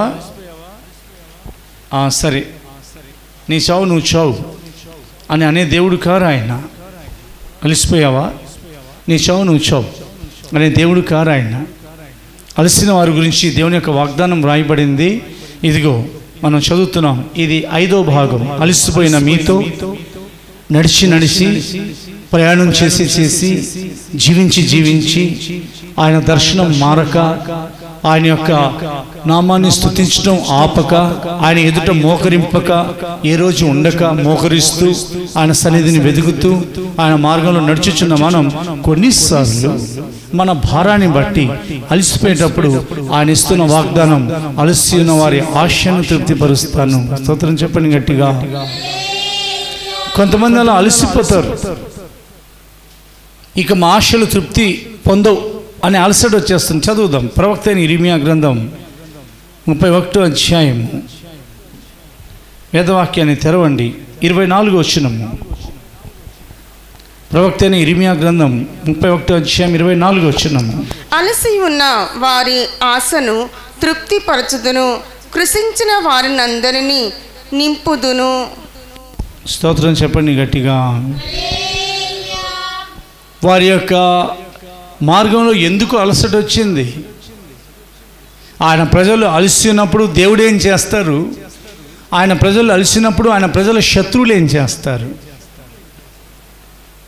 మళ్ళీ చెప్పమంటారా? ఆయన ప్రజలు అలసిపోయినప్పుడు దేవుడు ఏం చేస్తారు? ఆయన ప్రజలు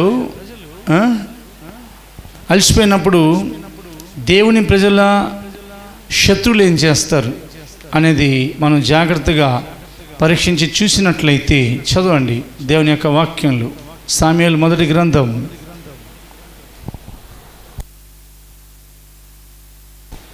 15వ అధ్యాయం 2వ వచనము. సైన్యములకు అధిపతియగు యెహోవా సెలవిచ్చినదేమనగా, అమాలేకీయులు ఇజ్రాయేలులకు చేసినది నాకు జ్ఞాపకమే. వారు ఐగుప్తుల నుండి రాగానే అమాలేకులు వారికి విరోధులై మార్గమందు వారి మీదికి వచ్చిరి గదా.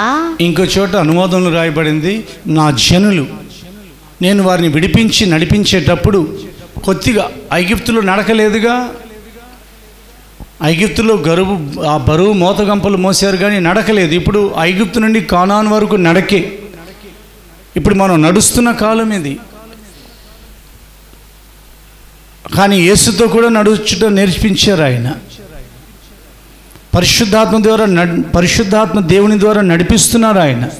నా ప్రజలు అలసట చేత ఐగుప్తు నుండి బయటకు వచ్చినప్పుడు అలసట చేత ఉండగా అమాలేకులు వారి మీద పడిరి కదా, వారిని హతం చేయి. ఇవి శరీర కార్యాలకు సూచనగా ఉన్నాయి. అలసిపోయినప్పుడు శత్రువు మీద పడాలని చూస్తాడు. దేవుడు అలసటలో ఉన్న తన ప్రజలను కాపాడే ప్రయత్నం చేస్తారు. అలసట చేత ఇజ్రాయెల్ ప్రజలు ఉన్నప్పటికీ యెహోవా నిస్సి అనే ఒక బలిపీఠం అక్కడ కట్టబడింది.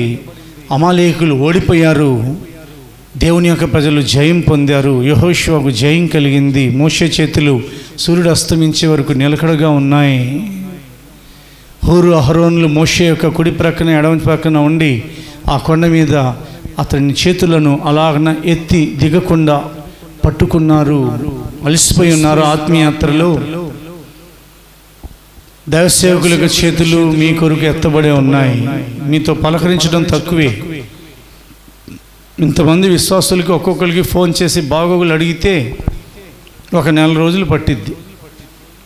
వచ్చి విశ్వాసులు కలుస్తున్నప్పుడు వారితో మాట్లాడడానికే మా సమయం సరిపోవట్లేదు. ఒక్కొక్కరికి అనుమతిస్తున్నాం, మాస్కులు పెట్టుకొని రండి, త్వరగా మీ మాట పూర్తి చేసి వెళ్ళిపోండి. ఎక్కువసేపు మాట్లాడినా టైం లాసేగా. వచ్చావా, ఏం విషయం చెప్పావా, ప్రార్థన చేయించుకున్నావా, బయలుదేరి వెళ్ళిపోవాలి. ఇంకొకరికి అవకాశం ఇవ్వాలి. కానీ మీ సేవకులు దేవుని చేత ఏర్పరచబడ్డారు మీ మీద కనుక మీ కొరకు మాత్రం 2 చేతులు ఎత్తి దేవుని ఎదుట మీ క్షేమం కొరకు నిలబడే ఉన్నారు. ఆ చేతులు బరువెక్కుతున్నాయి. వాస్తవానికి ప్రార్థన చేసి చేసి చేసి చేతులు బరువెక్కిపోతున్నాయి. అంతవరకే చెప్పగలను. పాదాలు నొప్పుట్టేస్తున్నాయి. ఆ సమయంలో చేతులు దింపేద్దామా కొద్దిసేపు, అంటే ప్రార్థన ఆపేద్దామా, కొద్దిసేపు విశ్రాంతి తీసుకుందామా అనే అవకాశం దేవుడు ఇవ్వనివ్వక ఆ దినమున కొండ మీద మోషే దైవజనులు చేతులు ఎత్తినప్పుడు కుడి ప్రక్కన ఎడం ప్రక్కన అహరోను హూరులు ఏ ప్రకారంగా చేతులను ఆదుకున్నారో పరిశుద్ధాత్మ దేవుడు మరో ఒకవైపు, యేసు ప్రభుల వారు ఒకవైపు, సేవకులు ప్రపంచంలో ఉన్న సేవకుల చేతులు వారితో పాటు యోగ్యత లేని మా చేతులను కూడా ఆదుకోబట్టే ఆయన రాకడ వరకు మా చేతులు ఎప్పటికీ దిగవు. స్తోత్రం చెప్పండి. దైవ సేవకుల యొక్క చేతులు ఎప్పుడైతే కిందకు దిగవో మీ తలలు కిందకు దిగవు. గుర్తుపెట్టుకోండి. దైవ సేవకులు మీ కొరకు ప్రార్థన చేయకపోతే మీరు అవమానానికి గురయ్యే ప్రమాదం ఉంది. మీకు ఓటమి ఎదురయ్యే అవకాశాలు ఉంటాయి. ఆ దినాల్లో మోషే ప్రార్థించారు, ఆ తర్వాత కాలంలో సమూయేలు ప్రార్థించారు, ఆ తర్వాత కాలంలో ప్రవక్తలు ప్రార్థించారు, ఆది అపోస్తలులు ప్రార్థించారు. మా గురువు గారు దైవజనులు దేవరాజయ్య గారు అలా ప్రార్థించారు. ఆ క్రమం నేర్పించారు. ఏదో ఒక పావు గంట అరగంట ప్రార్థన చేయటం కాదు, ఎన్ని గంటలు ప్రార్థన చేయబడుతుందో మీ కొరకు సేవకులమైన మేము అది చూస్తున్న దేవుడు ఒక ఆయన ఉన్నారు.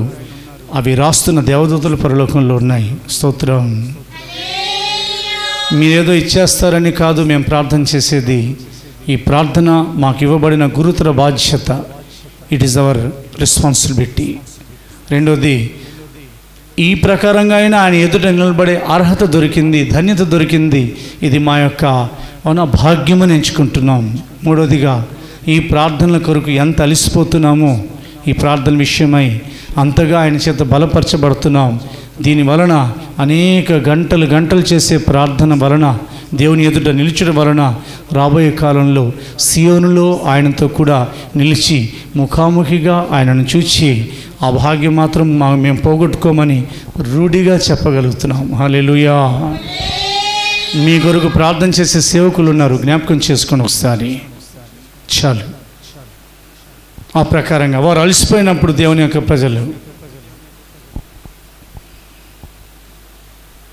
శత్రువులైన వారి ప్రజలు వారి మీద పడ్డారు. కానీ దేవుడు వారికి జయం ఇవ్వలే. ఆ శత్రువులకి వీళ్ళు అలసిపోయి ఉన్నా కానీ వీరికి జయం దొరికింది. హల్లెలూయా. ఒకవేళ నీవు అలసిపోయినా కానీ నీ దేవుడు నీ అలసట చేత నువ్వు కత్తి తీలేవు, యుద్ధం చేయలేవు, యుద్ధ భూమిలో నడవలేవు, శత్రువు వస్తామంటే పరిగెత్తలేవు, అలాంటి నీవు హీన స్థితిలో ఉన్నా, బలహీన స్థితిలో ఉన్నా కానీ వారు తమ కత్తి చేత జయం పొందలేదు, వారి బాహు వారికి జయం ఇవ్వలేదు. కానీ నీవు వారిని కటాక్షించితివి తండ్రి. కనుక నీ కటాక్షము, నీ దక్షిణ హస్తము, నీ బాహు, నీ ముఖకాంతి నీ ప్రజలకు విజయం కలుగు చేసింది. అదే దక్షిణ హస్తం, అదే కటాక్షం, అదే మహోన్నతి యొక్క ముఖకాంతి, అదే మహోన్నతుని యొక్క ముఖకాంతియు బాహువు మనకు కూడా విజయం కలుగు చేస్తుంది. అలసటలోనూ జయమే. స్తోత్రం చెప్తారా? మంచి ఒప్పుకోలు చేయండి. రెండవదిగా అలసిపోయి ఉన్నారా? సరే అని అనరు. ఆయన ఏం చేస్తారంట? 68వ కీర్తనలో చదవబోతున్నాం. ఇదిగో నీ స్వాస్థ్యం దేవ, అలసి ఉండగా నీవు దాన్ని బలపరిచితివి, దాని మీద వర్షం సమృద్ధిగా కురిపించితివి. 68వ కీర్తన 9వ వచనం మన ముందు చదవబడుతుంది. మీరందరూ మీ వేద గ్రంథాలు తెరిచి చదవండి. 68వ కీర్తన 9వ వచనము. దేవా, నీ స్వాస్థ్యము మీద నీవు వర్షము సమృద్ధిగా కురిపించితివి, అతి అలసి ఉండగా నీవు దాన్ని బలపరిచితివి. దేవునికి స్తోత్రం కలుగును గాక. పరిశుద్ధాత్మ అభిషేకాన్ని వర్షం వలె సమృద్ధిగా కురిపించి ఆయన స్వాస్థ్యమైన ఆయన ప్రజలు అలసిపోయినప్పుడు ఆయన అభిషేకంతో అలసట తీర్చేసారండి. ఎండాకాలంలో హఠాత్తుగా వర్షం పడితే ఏం చేస్తారు? పిల్లలైనా కొంతమంది పెద్దోళ్ళైనా రోడ్డు మీదకి వచ్చి లేదా బయటికి ఇంటి డాబా పైకి వెళ్ళిపోయి ఇంటిపైకి వాళ్ళు వర్షంలో తడుస్తూ కేరింతలు కొడతా ఉంటారు. తడవడానికి ఇష్టపడతారు. వాళ్ళకి తృప్తి కలుగుతుంది, భూమికి తృప్తి కలుగుతూ ఉంది. నెలలు విడిచిపోయిన భూభాగాలన్నీ కూడా మనలో కలిసిపోతూ ఉంటాయి. ఏమి ఎండిపోయినా ప్రతి చోటు అది పచ్చపచ్చగా మారే అవకాశం ఉంది. చక్కని వాసన వర్షం పడిన తర్వాత చూడండి, భూమి నుండి ఒక విధమైన మట్టి వాసన, దుర్వాసన కాదు, ఒక విధమైన సువాసన వస్తుంది. పొలాల్లో, తోటల్లో, గ్రామాల్లో ఎక్కువగా. అవునా? ఈ రోడ్లు వేయబడిన చోట్ల మనం గమనిస్తూ ఉంటాం. మన పెరట్లో కూడా మనం గమనిస్తున్నాం. దేవుడు మనతో మాట్లాడుతున్నారు. అలసిపోయి ఉన్నారా? తృప్తి కలిగించబోతున్నారా ఆయన? కృషించిపోయి ఉన్నారా? నింపబోతున్నారా ఆయన? అలసటలో ఉన్నారా? మన మీద పరిశుద్ధాత్మను సమృద్ధిగా కురిపించబోతున్నారా ఆయన? హల్లెలూయా. ఇలా చేస్తూ ఆయన ఆశ కలిగిన ప్రాణాన్ని కూడా తృప్తిపరిచే దేవుడని మనతో మాట్లాడుతున్నారు. కొన్ని ప్రాణాలకి ఆశ ఉంటుంది. మన జీవితాల్లో దేవుడు, మనిషే ఆశాజీవి, మనుష్యుడు ఆశాజీవి కదా. కాబట్టి అతనికి కొన్ని ఆకాంక్షలు ఉంటాయి, కొన్ని కోరికలు ఉంటాయి, కొన్ని విధాలైన ఆశలు ఉంటాయి. ఏమిటి ఇవన్నీ ఆశిస్తున్నావు నువ్వు అని దేవుడు అనరు. కానీ ఆయన చిత్తంలో ఆశించాలి. ఒక మంచి కుటుంబాన్ని, యవనస్తుడు ఒక మంచి భార్యను, యవనస్తురాలు ఒక మంచి భర్తను, ప్రియ దేవుని పిల్లలారా మంచి బిడ్డల్ని, మంచి గృహాన్ని, అవునా, కొంచెం విశాలంగా ఉండే గృహాన్ని, మంచి వస్త్రాల్ని, అలాగే మంచి వాహనాన్ని, మంచి ఆరోగ్యాన్ని. ఆశ ఒక్కొక్కరికి ఒక్కొక్క ఆశ. దేవుని యొక్క వాక్యంలో ఉన్న విషయం చెప్తున్నాను. నీతిమంతుని ఆశ భంగం కానేరదు. అతడు నీతిమంతుడు, అతడు ఆశపడ్డాడు కాబట్టి అతని ఆశ భంగం కానివ్వడు ఆయన. హల్లెలూయా. ఎలీషా ఆశపడ్డాడు. అయ్యా, నీ ఆత్మలో 2 అభిషేకం నాకు రావాలి. ఏంటయ్యా ఏం మాట్లాడుతున్నాను అని దేవుడు గద్దించలేదు ప్రవక్తని ఎలీషాని. ఎలీషా యొక్క తృష్ణ ఏమిటంటే, ఏలియా మీద ఉన్న ఆత్మలో 2 భాగాలు తనకు వస్తే, దేవుని ప్రజలు ఎదుట ఒకవైపు, దేవుని ప్రజలైన విరోధులైన ఆ కాలంలో ఒకళ్ళిద్దరు రాజులు అలా విరోధంగా ఉండేవారు, రాణులు, వారి ముందు ఒకవైపు ఆయన అద్భుతాలు చేయాలని. అయ్యా, నేను ఒకవేళ నీకు కనబడితే అది నీకు దొరుకుతుంది అన్నారు. అదే ప్రకారంగా అగ్నిరథాలు వచ్చాయి. యోర్దాను అవతలున్న ఏలియా, ఎలీషాని అవి వేరు చేశాయి. మహారాకడలో రాకడ కొరకు ఏర్పరచబడిన పరిశుద్ధులను, మనల్ని దేవుడు ఆ ప్రకారంగా తన రాకడలు అలాగ వేరుపరిచి, ఏలియా అగ్నిరథాల మీద ఈ అనంతకోటి విషయంలో ఎక్కడో ఒక చోటికి వెళ్ళి ఉన్నారు. దేవుడు అక్కడ దాచిపెట్టి ఆయన పరలోకానికి వెళ్ళాల. ఎందుకంటే రక్త మాంసాలు దేవుని రాజ్యాన్ని స్వతంత్రించు అని బైబిల్ చెప్తుంది. మరలా ఏలియా వచ్చి 1000 సంవత్సరాల పరిపాలనకు ముందు 3.5 సంవత్సరాల పరిపాలనలో ప్రవక్త అయిన ఏలియా హానోకుతో కలిసి ప్రవచించాల్సిన అవసరం ఉంది. అప్పుడు ఆయనకు ఆ తర్వాత మరణం సంభవిస్తుంది. క్రూరమృగం యుద్ధం చేయటాన్ని బట్టి ఆ తర్వాత వాళ్ళు మేఘారూరుడై వెళ్ళిపోతారు. తర్వాత సంగతి నేను మీతో చెప్పేది ఏమిటంటే, ప్రవక్త అయిన ఏలియా ఏ ప్రకారంగా ఎలీషాతో నడిచేటప్పుడు అగ్నిరథాలు వచ్చి ఆ గుర్రాలు అగ్నితో ఉన్నాయి, అవి వచ్చి ఏ ప్రకారంగా వారిని వేరు చేశాయో యేసుక్రీస్తు రాకడ గురించి కూడా హెచ్చరిస్తున్నాను. మధ్యాకాశానికి ఆయన వచ్చినప్పుడు అలాగున మనం వేరుపరచబడి నిద్రపోతుంటాము, భోజనం చేస్తూ ఉంటాము, పొలంలో ఉంటాము, తిరుగులు విసురుతూ ఉంటాము, ఏం చేస్తూ ఉంటాము. మీరు అనుకోనని ఘడియలో మనుష్య కుమారుడు రాబోతున్నారు కనుక మీరు సిద్ధంగా ఉండడం రాయబడింది. మీరు సిద్ధంగా ఉండండి అని దేవుడు చెప్పారు. మనం సిద్ధంగా ఉండాలి. ఇలాగున అప్పుడు ఏలియా అలాగున కొనిపోబడేటప్పుడు ఎలీషాకి కనబడితే అయ్యా అప్పుడు అని అన్నారు, నీకు నువ్వు అడిగే దొరుకుతాయి. అదే ప్రకారంగా ఏలియా కనబడ్డారు. నా తండ్రి నా తండ్రి అని ఎలీషా కేకేశారు. ఆ తర్వాత ఏలియా యొక్క దుప్పటి ఎలీషా మీద పడింది. స్తోత్రం చెప్తారా గట్టిగా? ఏలియా 7 అద్భుతాలు ఉదాహరణకు అనుకుందాం. ఎలీషా 14 అద్భుతాలు. రెండంతల నీతిమంతుడు ఆశించినది భంగం కాదు. నీతిమంతుని ఆశ ఆయన నెరవేర్చే దేవుడై ఉన్నారు. ఏదైతే నీతిమంతులు ఆశిస్తారో అది వారికి దొరుకుతుంది. కానీ ఏం ఆశించాలి? ఆ ప్రకారంగా ఒక బిడ్డ ఎగ్జామినేషన్స్కి వెళ్ళారు. ఆమె మంచి మార్కులతో పాస్ అవ్వాలని సిద్ధపడి వెళ్ళారు, కొంచెంలో కొంచెం. కానీ ఆ ఎగ్జామినేషన్ హాల్లో వచ్చిన ప్రశ్నలు వేరేగా ఉన్నాయి.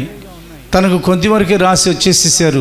కానీ ప్రార్థన చేసుకున్నారు, యేసుక్రీస్తు నామంలో ఈ ఎగ్జామినేషన్లో నేను పాస్ అవుతున్నాను ప్రభువా, నేను నమ్ముతున్నాను, నన్ను పాస్ చేయించండి, నేను ఆశపడుతున్నాను, నాకు కోట్లు వద్దు, కానీ ఈ పరీక్షలో నేను ఓడిపోతే, ఫెయిల్ అయితే నన్ను విక్రిస్తారయ్యా. ఆ తర్వాత ఆమె ప్రభుని స్తుతిస్తానే రిజల్ట్ వచ్చే వరకు దేవుడు మనతో మాట్లాడుతున్నారండి. మనకు జవాబు వచ్చే వరకు ఏదైతే మనం అడుగుతున్నామో అది పొందుకున్నామని విశ్వాస శిఖరాన నిలిచి మనం దేవుని స్తుతిస్తూ ఉండాలి. ఈలోపు పరీక్ష ఫలితాలు వచ్చాయి. వెళ్ళి దాన్ని ఏమంటారు, notice board, college notice board మీద చూస్తే కొంచెమే రాశారు ఆ సహోదరి. జనరల్ మార్కులు కూడా రావు, తెలుసు ఫెయిల్ అవుతానని. కానీ నోటీస్ బోర్డు చూసి దేవుడు ఆశ్చర్యపరిచే కార్యాన్ని, ఆశ్చర్యపేటలో కార్యం చేశారు. అక్కడే గట్టిగా ప్రైజ్ ద లార్డ్ అని స్తుతించారు. ఏమని ఉందంటే నోటీస్ బోర్డులో ఫస్ట్ క్లాస్లో పాస్ అయ్యారు. స్తోత్రం చెప్తారా గట్టిగా? మనల్ని ఆయన యందలి విశ్వాసం ద్వారా, ఆయన రక్తంలో కడగబడటం ద్వారా నీతిమంతులుగా మార్చారండి. నీతిమంతుని ఆశ, అవునా, ఆయన తృప్తిపరుస్తారు. చదవండి, ఆశగల ప్రాణమును, కీర్తన గ్రంథం 107వ అధ్యాయం 6వ భాగంలోకి వెళుతున్నాం, లేదా 6వ పాయింట్ 9వ వచనము. ఏలయనగా ఆశగల ప్రాణమును ఆయన తృప్తిపరిచి ఉన్నారు, ఆకలి గునిన వారి ప్రాణమును మేలుతో నింపియున్నారు. దేవునికి స్తోత్రం కలుగునుగాక. అలాగున ఆశగల ప్రాణాన్ని ఆయన తృప్తిపరుస్తారు. ఒక మంచి ఇల్లు కావాలని ఆశించండి, తప్పులేదు, ఆయన తృప్తిపరుస్తారు. ఒక స్థలం, ఒక మంచి వాహనం, ఒక మంచి ఉద్యోగం, చక్కని బిడ్డలు, ఒక మంచి భార్య, ఒక మంచి భర్త, ఆరోగ్యం, ఈ కోవిడ్-19, ఈ కరోనా నాకు రాకుండా నువ్వు ఆశపడు. నువ్వు ఆశించేది దేవుడు తిరస్కరించేది ఎప్పుడో చెప్పనా? నువ్వు పొరుగువాని భార్యను ఆశించావంటే దేవుడు తిరస్కరిస్తాడు దాన్ని. అది క్రమం కాదు. నీ పొరుగువాని భార్యను ఆశింపకూడదని ముందుగానే ద్వితీయోపదేశకాండంలో ఆయన సెలవు ఇచ్చారు, నిర్గమకాండంలో కూడా. వ్యర్థమైన వాటిని ఆశించొద్దని హెచ్చరిస్తుంది దేవుని యొక్క వాక్యం. పనికి మాలిన వాటిని, పనికి మాలిన మనుషులు ఉంటారు లోకంలో, వాళ్ళు పనికి మాలిన వాటిని ఆశిస్తారు. టిక్ టాక్ గేమ్ ఉదాహరణకి, అది బ్యాన్ చేయబడిందో, పబ్జీ గేమ్లు, ఇలాంటివి వ్యర్థమైనవి, అలాంటివి ఆశపడకూడదు. మేలు ఆశపడండి. ప్రభువా నాకు ఇది కావాలి, నా ఇంట్లో ఒక రిఫ్రిజిరేటర్ లేదయ్యా, ఇదిగో నా ఇంట్లో ఒక వాషింగ్ మిషన్ లేదయ్యా, ఉదాహరణకి, లేకపోతే నా ఇంట్లో ఈ సామాన్లు లేవయ్యా, నాకు నడిపే బండి పాతదైపోయింది, నువ్వు ఆశపడు. దేవుడు నీ ఆశగల ప్రాణాన్ని తృప్తి పొందిస్తారు. 2 చేతులెత్తి స్తోత్రం చెప్పండి. దావీదు ఆశపడ్డాడు, నేను ఎక్కలేనంత ఎత్తైన కొండ మీదకి నన్ను ఎక్కించుము ప్రభువా అని. దావీదు యొక్క ఆశ అది. దేవుడు అలాగే ఆయన ఎక్కలేనంత ఎత్తైన కొండ మీదకి దావీదుని ఎక్కించలేదా? దావీదు యొక్క కొమ్మును ఆయన హెచ్చించలేదా? ఎత్తైన కొండ మీద నన్ను ఎక్కించు ప్రభు. 61వ కీర్తనలో ఇంచుమించుగా ఆ మాట వ్రాయబడి ఉంటుంది. చదువుతున్నాము 2వ వచనము, కీర్తనల గ్రంథము 61వ అధ్యాయం 2వ వచనము. నా ప్రాణము తల్లడిల్లగా భూదిగంతముల నుండి నీకు మొరపెట్టుచున్నాను.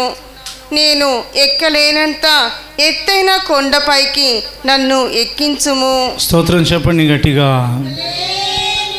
అది దావీదు యొక్క ధ్యానం. మంచం మీద ఉన్న అదే ధ్యానం ఇప్పుడు చదవబోతున్నాం. మంచం మీద ఉన్న ఆయనను జ్ఞాపకం చేసుకుంటాడు. రాత్రి జామైనా ఆయనను జ్ఞాపకం చేసుకుంటాడు. నేను ఎప్పుడు పడుకుంటాడో, ఎప్పుడు లెగుస్తాడో, ఎప్పుడు రాజ్యం చేస్తాడో తెలీదు. ఆయనను జ్ఞాపకం చేసుకుంటేనంట క్రొవ్వు మీదడు దొరికినట్లుగా తృప్తి కలుగుతుంది. 63వ కీర్తన చదువుదాం. 4వ వచనం, 5వ వచనం.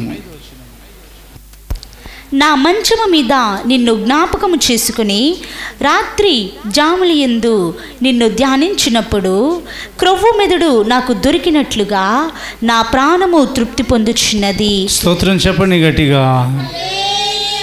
చూసారా, క్రొవ్వు మెదడు దొరికినట్లుగా ఆయన జ్ఞాపకం చేసుకుంటే తృప్తి కలుగుతుంది. తలంచుకోండి ఆయన్ని, మీకు నిరాశ అంతా దూరం అయిపోతుంది. దేవుడిని తలుచుకుంటే చాలు. నెహెమ్యా ఒక మాట అన్నారు, మీ దేవుడైన యెహోవా భయంకరుడు, మీ దేవుడైన యెహోవాని మీరు జ్ఞాపకం చేసుకున్నది. జ్ఞాపకం చేసుకోవాలి మన దేవుడైన ప్రభువుని. మహాదేవుడు ఆయన. ప్రియ దేవుని బిడ్డ, అనేకమైన హెచ్చరికలు పరిశుద్ధ గ్రంథంలో, అనేకమైన విషయాలు. ఎందుకంటే దేవుని యొక్క ప్రజలు ఆ కాలంలో వారు భయపడుతున్నప్పుడు ప్రభు సెలవిచ్చారు. అది చదువుతున్నాను. వారికి భయపడకుడి, మహాఘనుడును భయంకరుడునగు యెహోవాను జ్ఞాపకం చేసుకొని మీ సహోదరుల పక్షంగాను, మీ కుమారుల పక్షంగాను, మీ కుమార్తెల పక్షంగాను, మీ భార్య పక్షంగాను మీ నివాసం మీకుండునట్లుగా యుద్ధం చేయడి. హల్లెలూయా. సపోర్ట్ లేని కాలం. టోబియా సన్బటులు అనేవారు శోధిస్తున్న కాలం. రాజుగారు పర్మిషన్ ఇచ్చినా కానీ వీళ్ళు కాళ్ళు అడ్డం పెడుతున్న కాలం. దేవుని యొక్క ప్రజలు భయంతో తమ యొక్క పట్టణాన్ని, తమ యొక్క దేవాలయాన్ని కట్టుచున్న కాలం. మహాదేవుని ఆలయాన్ని. ఆ సమయంలో యెహోవాను జ్ఞాపకం చేసుకున్న మహాఘనుడు ఏమన్నారు ఆయన? ఇదిగో మహాఘనుడును భయంకరుడునగు యెహోవాను జ్ఞాపకం. మీరు తలంచుకోండి ప్రభుని. మీకు క్రొవ్వు మెదడు దొరికినట్లుగా మీకు తృప్తి కలుగుతుంది. దేవుని తలంచుకుంటేనే తృప్తి అండి. ఆయన రూపమే మనకు తృప్తి. హల్లెలూయా. ఆశపడండి, మీకేం కావాలో, నేను మీకు ఏం చేయాలని కోరుకుంటున్నారు అని ప్రభు అడిగారు. అలాగునా? కానీ వ్యర్థమైన వాటిని ఆశపడద్దు. దేవునికి ఇష్టం లేనివి నాకు అది ఇవ్వు అని అడగమాకండి. దేవుని దగ్గర నుండి రాని అక్రమ సంపాదన ఆశపడమాకండి. దేవుడు ఇచ్చేది ఆశపడండి. అది ఇస్తారు దేవుడు. అందులో తృప్తి కలిగి ఉండండి. అది కూడా రాయబడింది బైబిల్లో. కాగా అన్న వస్త్రములు కలవారమై తృప్తి కలిగి ఉందుము. కానీ దేవుడు ఇచ్చే కాలం అవునా ఒకే విధంగా ఉండదు. దేవుడు ఇచ్చే విధానం కొద్దిగా ప్రారంభిస్తారు.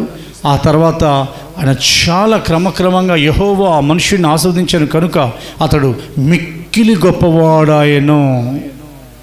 దేవుడు అంతా ఆస్వాదిస్తారు, తృప్తి కలిగిస్తారు. ఆశపడుతున్నారా? ఆశగల ప్రాణాలతో ఉన్నారా? దేవుడు మీకు తృప్తి కలిగించే దేవుడు అని మాట్లాడుతూ ఈ తృప్తి అంతా కలిగించేది దేని కొరకనంటే ఇలా జీవిస్తున్న కాలంలో హఠాత్తుగా మన ప్రభు ప్రత్యక్షమైతే ఆయన ముఖ దర్శనం చేయాలి. ఆఖరి భాగం లేదా ఆఖరి మెట్టు చెప్పి నేను ప్రభునందు ఈ వాక్యాన్ని పూర్తి చేయాలని ఆశపడుతున్నాను. కీర్తనల గ్రంథం తెరవండి. Common letters open the book of Psalms. కీర్తన గ్రంథము పరిశుద్ధ గ్రంథాన్ని తెరిచి 17వ అధ్యాయము 15వ వచనం చదవబడుతుంది. 17:15. నేనైతే నీతి గలవాడనై నీ ముఖ దర్శనము చేసేదను. నేను మేలుకున్నప్పుడు నీ స్వరూప దర్శనముతో నా ఆశను తీర్చుకొందును. నాకు తృప్తి కలిగేటట్లు నేను తృప్తి పొందుదునని కొన్ని అవునా లాంగ్వేజెస్లో రాయబడ్డాయి, కొన్ని భాషల అనువాదాల్లో. నేనైతే నీ స్వరూప దర్శనంతో, చూడండి, నీతి గలవాడని నీ ముఖ దర్శనం చేసేద్దాను. నీతి లేని వారికి ఆయన ముఖ దర్శనం ఉండదు. అందుకనే ఆయన యందలి విశ్వాసం ద్వారా నీతిమంతులుగా మార్చారు, ఆయన రక్తం ద్వారా నీతిమంతులుగా మార్చారు. నీతి కలిగి నడుచుకోమని హెచ్చరిక చేస్తున్నారు. ఈ నీతిమంతులమైన మన కొరకు ఆయన మధ్యాకాశానికి ఎదురు చూస్తూ ఉంటే, ఎవరైతే కనిపెడుతున్నారో, ఎవరైతే ఎదురు చూస్తున్నారో వారి కొరకు మధ్యాకాశానికి రాబోతున్నారు. వచ్చినప్పుడు అనంట దేవుని యొక్క వాక్యం ప్రకారంగా ఆయన ముఖ దర్శనంతో తృప్తి పొందిస్తారు ఆయన. అదే వాంఛ కలిగి ఉండాలి మనం. లోకంలో అన్నీ చూసాం కదా, సేవలో అన్నీ చూశారు. ఐగుప్తులో చూసిన మోషే తన యొక్క మామైన ఆ మనుషుని యొక్క ఆ మంద మేపుతూ మొత్తం అరణ్యాలన్నీ తిరిగిన మోషే, 40 సంవత్సరాలు దేవుని ప్రజలందరినీ నడిపించిన మోషే, ఆయన చూడనిది ఏంటి? ఆకాశాన్ని మన్నాపట్నం చూశారు. 40 years, 40 సంవత్సరాలు బండ చీల్చబట్టం చూశారు. ఐగుప్తులో దేవుని యొక్క తీర్పులు రావటం కళ్ళారా చూశారు. ఎన్ని చూశారు? సముద్రం పాయలవటం చూశారు.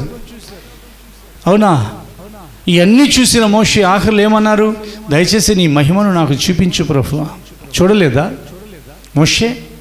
19వ అధ్యాయంలో మనం రాయబడినప్పుడు చదువు మాకు. నిర్గమ 19 గుర్తుపెట్టుకుని బ్లైండ్గా. నిర్గమ 19లో దేవుడు పైకి ఎక్కి రమ్మంటే పైకి వెళ్ళారు. 40 రోజులు ఉన్నారు అక్కడ. మరలా నువ్వు చెక్కుకొని మరలా ఇంకో 2 ప్రాతిపదికలు పగలు కొట్టావు అని అనలా. మరలా నువ్వు చెక్కుకొని రాయా అని అన్నారు. మరలా 40 రోజులు ఉన్నారు కదా.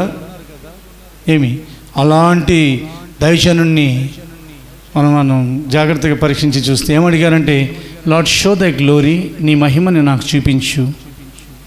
ఫిలిప్ అడగల, ప్రభువా ఒకసారి తండ్రి ఎలా ఉంటారో చూపించువా.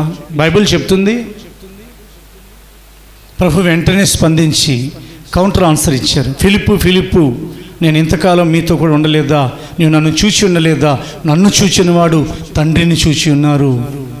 యేసు ప్రభుని మనం చూస్తే తండ్రిని కూడా మనం చూచినట్లే. ఎవడును ఎన్నడనో దేవుని చూడలేదు, ఆయనను ఆయన రొమ్మున ఆనుకొని ఉన్న అద్వితీయ కుమారుడే ఆయనను బయలుపరిచారు. హల్లెలూయా. మన పరలోకపు తండ్రి ఎలా ఉంటారు? యేసు ప్రభు అలాగే ఉంటారు. ఏ మాత్రం కూడా మార్పు లేదు. నిటో పరిశుద్ధాత్మ దేవుడు కూడా అలాగే ఉంటారు. ఒకరోజు నేను మధ్యాకాశానికి రాబోతున్నారు. మనకి ఎంతో దేవుడు తృప్తి కలిగించేది దేని కొరకునంటే ఆయనను చూడాలి. ఆఖరిగా ఆ మిషన్, ఆ లక్ష్యం, ఆ అంబిషన్ మనకు ఉండాలి. ఆ లక్ష్యం మానకూడదు. ప్రభుని చూడాలనే తృష్ణ మనకు ఉండాలి. పౌలు గారు అదే అన్నారు, నేను వెడలిపోయి క్రీస్తుతో కూడా ఉండాలని నాకు ఆశ ఉన్నది. ఆయన నేను మీ బ్రతికి ఉండటం మీకు అవసరం కాబట్టి నేను ఇక్కడ ఉంటాను అని అన్నారు. ఒక మిషన్. మోషే దైవజనుల యొక్క మిషన్లో ఇంకోటి చెప్పమంటారా? దయచేసి కానాను అవునా నేను ప్రవేశిస్తాను అయ్యా, నేను కానాన్లో అడుగు పెడతాను. లేదా నువ్వు వెళ్ళి చూడు, కానీ నువ్వు ప్రవేశించొద్దనగా నేను పిస్గా అనే కొండకెక్కి ఆ కానాను యొక్క 4 దిక్కుల్ని మోషే చూడనిచ్చారు. దేవుడు చూడనిచ్చారు. చూశారు. ఆయన తృప్తి కలిగింది మోషేకి. యోసేపు యొక్క ఆశను ఆయన తృప్తి పరిచారు. ఆయన ఆ ఎముకల్ని తీసుకొని కానాన్లోకి తీసుకెళ్ళారు. దేవుడు మనకు తృప్తి కలిగించే రోజులు రాబోతున్నాయి. ఇప్పుడు ఎలా చూస్తున్నాము? అద్దంలో చూసినట్లు చూస్తున్నాము. అద్దంలో చూస్తే ఎలా కనపడుతుందో అలా దేవుడిని చూస్తున్నాం. మనోనేత్రాలతో చూస్తున్నాం. మన ఆత్మీయనేత్రాలు తెరవబడి ఉంటే దేవుడిని తలుచుకుంటే ముందే ఉంటారు ఆయన. దానికి ప్రభు వచ్చి మన ముందు నిలబడాల్సిన అవసరం అంతగా లేదు. ఆయనకి ఇష్టమైతే వచ్చి డైరెక్ట్గా నిలబడతారు. నేను కాదనట్లేదు. అది కూడా అడగాలి. ప్రభు ఒకసారి నా ముందు వచ్చి నిలబడవా ప్రభు అని అడగాలి. కానీ మనోనేత్రాలతో 24 గంటలు ఆయన చూడొచ్చు మనం. కానీ పౌలు గారు అన్న మాట, దేవుని యొక్క వాక్యం చెప్తున్న సంగతి, ఇప్పుడైతే అద్దంలో చూసినట్లు చూస్తున్నాం, కానీ అప్పుడు ముఖాముఖిగా ఆయనను చూడబోతున్నాం. 2 చేతులు ఎత్తి స్తోత్రం చెప్పండి. మన ప్రభు రాబోతున్నారండి.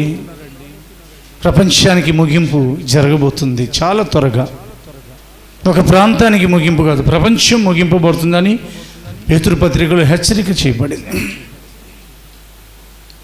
ఆయన మధ్యాకాశానికి వచ్చినప్పుడు ఆయనను ముఖాముఖిగా చూడాలని, తృప్తి పొందాలని ఒక దర్శనం కలిగి ఉండండి.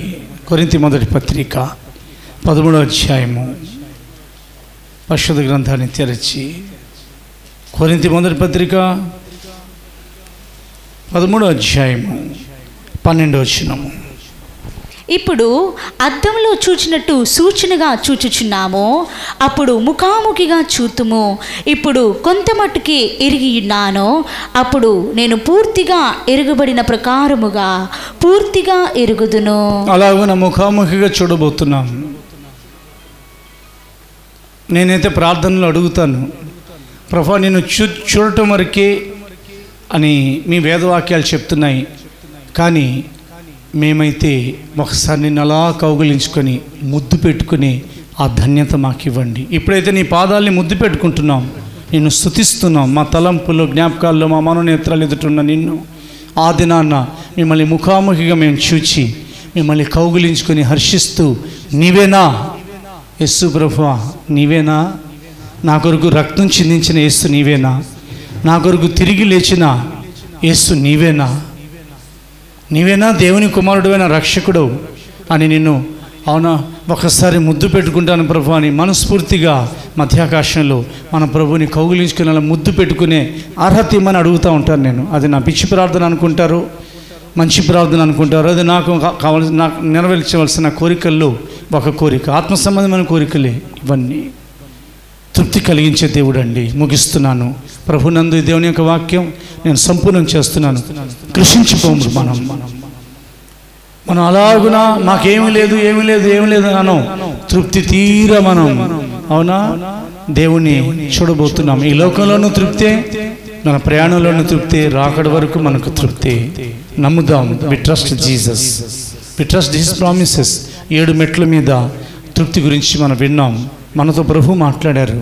దేవుడు మన వినికిడిలో తన మాటలను ఆశీర్వదించి ఆయన రాకడలో ఆయన ఎదుట మనల్ని ప్రత్యక్షపరచుదురుగాక. ఆమేన్. తలలుంచండి, కళ్ళు మూసుకుందాం, ప్రార్థన చేసుకుందాం. స్తోత్రాలు తండ్రి, మహాగణుడా మీకు ఎలికించలేని స్తోత్రాలు తండ్రి. ప్రభా మీరు సమృద్ధిని ఇచ్చే దేవుడు తండ్రి, మీకు స్తోత్రాలు రాజా. మేలుతో మా హృదయాలన్నింటినీ తృప్తిపరుస్తున్నారు తండ్రి, మీకు స్తోత్రాలు రాజా. దీర్ఘాయువు చేత మమ్మల్ని అందరినీ తృప్తిపరిచినారు తండ్రి, మీకు స్తోత్రాలు రాజా. మా తండ్రి అయా, మా తండ్రిని ఎక్కువగా ప్రేమించుచు అయా స్తుతించుచు ప్రార్థన చేయొచ్చు మొదటి స్థానము మా తండ్రికి ఇచ్చేవారుగా అయా మా బిడ్డలందరూ అందరినీ అయా ఈ వాక్యము వినిచున్న ప్రతి ఒక్కరూ నా తండ్రి అయా అందరినీ చేయమని అడుగుకొనొచ్చు నా తండ్రి, మీకు స్తోత్రాలు రాజా. అలసిన ఉన్న మమ్మల్ని అందరినీ తృప్తిపరిచే దేవుడి తండ్రి, మీకు స్తోత్రాలు రాజా. హీన స్థితిలో మేము ఉండగా మీ దక్షిణ హస్తమే, మీ బాహువే, మీ ముఖకాంతి మా జీవితాల్లో విజయం కలుగు చేసిన తండ్రి, మీకు స్తోత్రాలు రాజా. మేము అలసి ఉండగా మమ్మల్ని అందరినీ బలపరిచి తండ్రి, మీకు స్తోత్రాలు రాజా. మేము ఏమి అడిగినా తండ్రి విశ్వాస శిఖరాన్ని నిలిచిన తండ్రి స్తుతించడం ద్వారా అయా తృప్తి అయా చెందుతాం తండ్రి, మీకు స్తోత్రాలు రాజా. వ్యర్థమైన వాటిని ఆశింపకుండా మేలైన వాటిని ఆశించిన ప్రతి వారు నా తండ్రి తృప్తి అయా చెందుతారు తండ్రి, మీకు స్తోత్రాలు రాజా. అయా మా ప్రభు అయా మీ సన్నిధానంలో మేలైన వాటిని నా తండ్రి ప్రభు వెతకాలి తండ్రి, మీకు స్తోత్రాలు తండ్రి. మధ్యాకాశములో మిమ్మల్ని ముఖాముగా చూడగలన గొప్ప ధన్యత భాగ్యము దయచేసి నడుకొనొచ్చు నా తండ్రి, మీకు స్తోత్రాలు రాజా. మధ్యాకాశములో మిమ్మల్ని కలుసుకున్నగా నా తండ్రి ప్రభు అయా మేమందరము నా తండ్రి ప్రభు హర్షించాలి తండ్రి, మీకు స్తోత్రాలు రాజా. హర్షించగలిగిన భాగ్యము ధన్యత దయచేసి నడుకొనొచ్చు నా తండ్రి, మీకు స్తోత్రాలు రాజా. మా బిడ్డలందరినీ ఆశీర్వదించమడుకొనొచ్చు నా తండ్రి. ఈ వాక్యం వినిచున్న ప్రతి ఒక్కరిని ఆశీర్వదించి దీవించమడుకొనొచ్చు నా తండ్రి, మీకు స్తోత్రాలు రాజా. మీ మహిమల రాకులు రహస్య రాకులు నాతని మేమందరము నాతని మిమ్మల్ని కలుసుకుని మిమ్మల్ని ముఖాముగా చూడగలను గొప్ప ధన్యత భాగ్యము దయచేయమని నజరేయుడైన యేసుక్రీస్తు వారి అతి పరిశుద్ధ నామమున అడిగి ప్రార్థిస్తున్నాం తండ్రి. ఆమేన్, ఆమేన్, ఆమేన్. తలలుంచుదాం, కళ్ళు మూసుకుందాం, ఆశీర్వాదం తీసుకుందాం. మన ప్రభు అయిన యేసుక్రీస్తు కృపయు, తండ్రి అయిన దేవుని యొక్క ప్రేమయు, పరిశుద్ధాత్మ సహవాసమును ఆయన రాకడ వరకు సదాకాలం మనందరికీ తోడయుండునుగాక. హల్లెలూయా. ప్రభునందు మీ అందరికీ కూడా వందనాలు, స్తోత్రాలు. May the Lord bless you. ప్రభు మిమ్మల్ని ఆశీర్వదించుదురుగాక. And may the Lord keep you and protective. ప్రభు మిమ్మల్ని అందరినీ కాపాడుదురుగాక. ఆమెన్.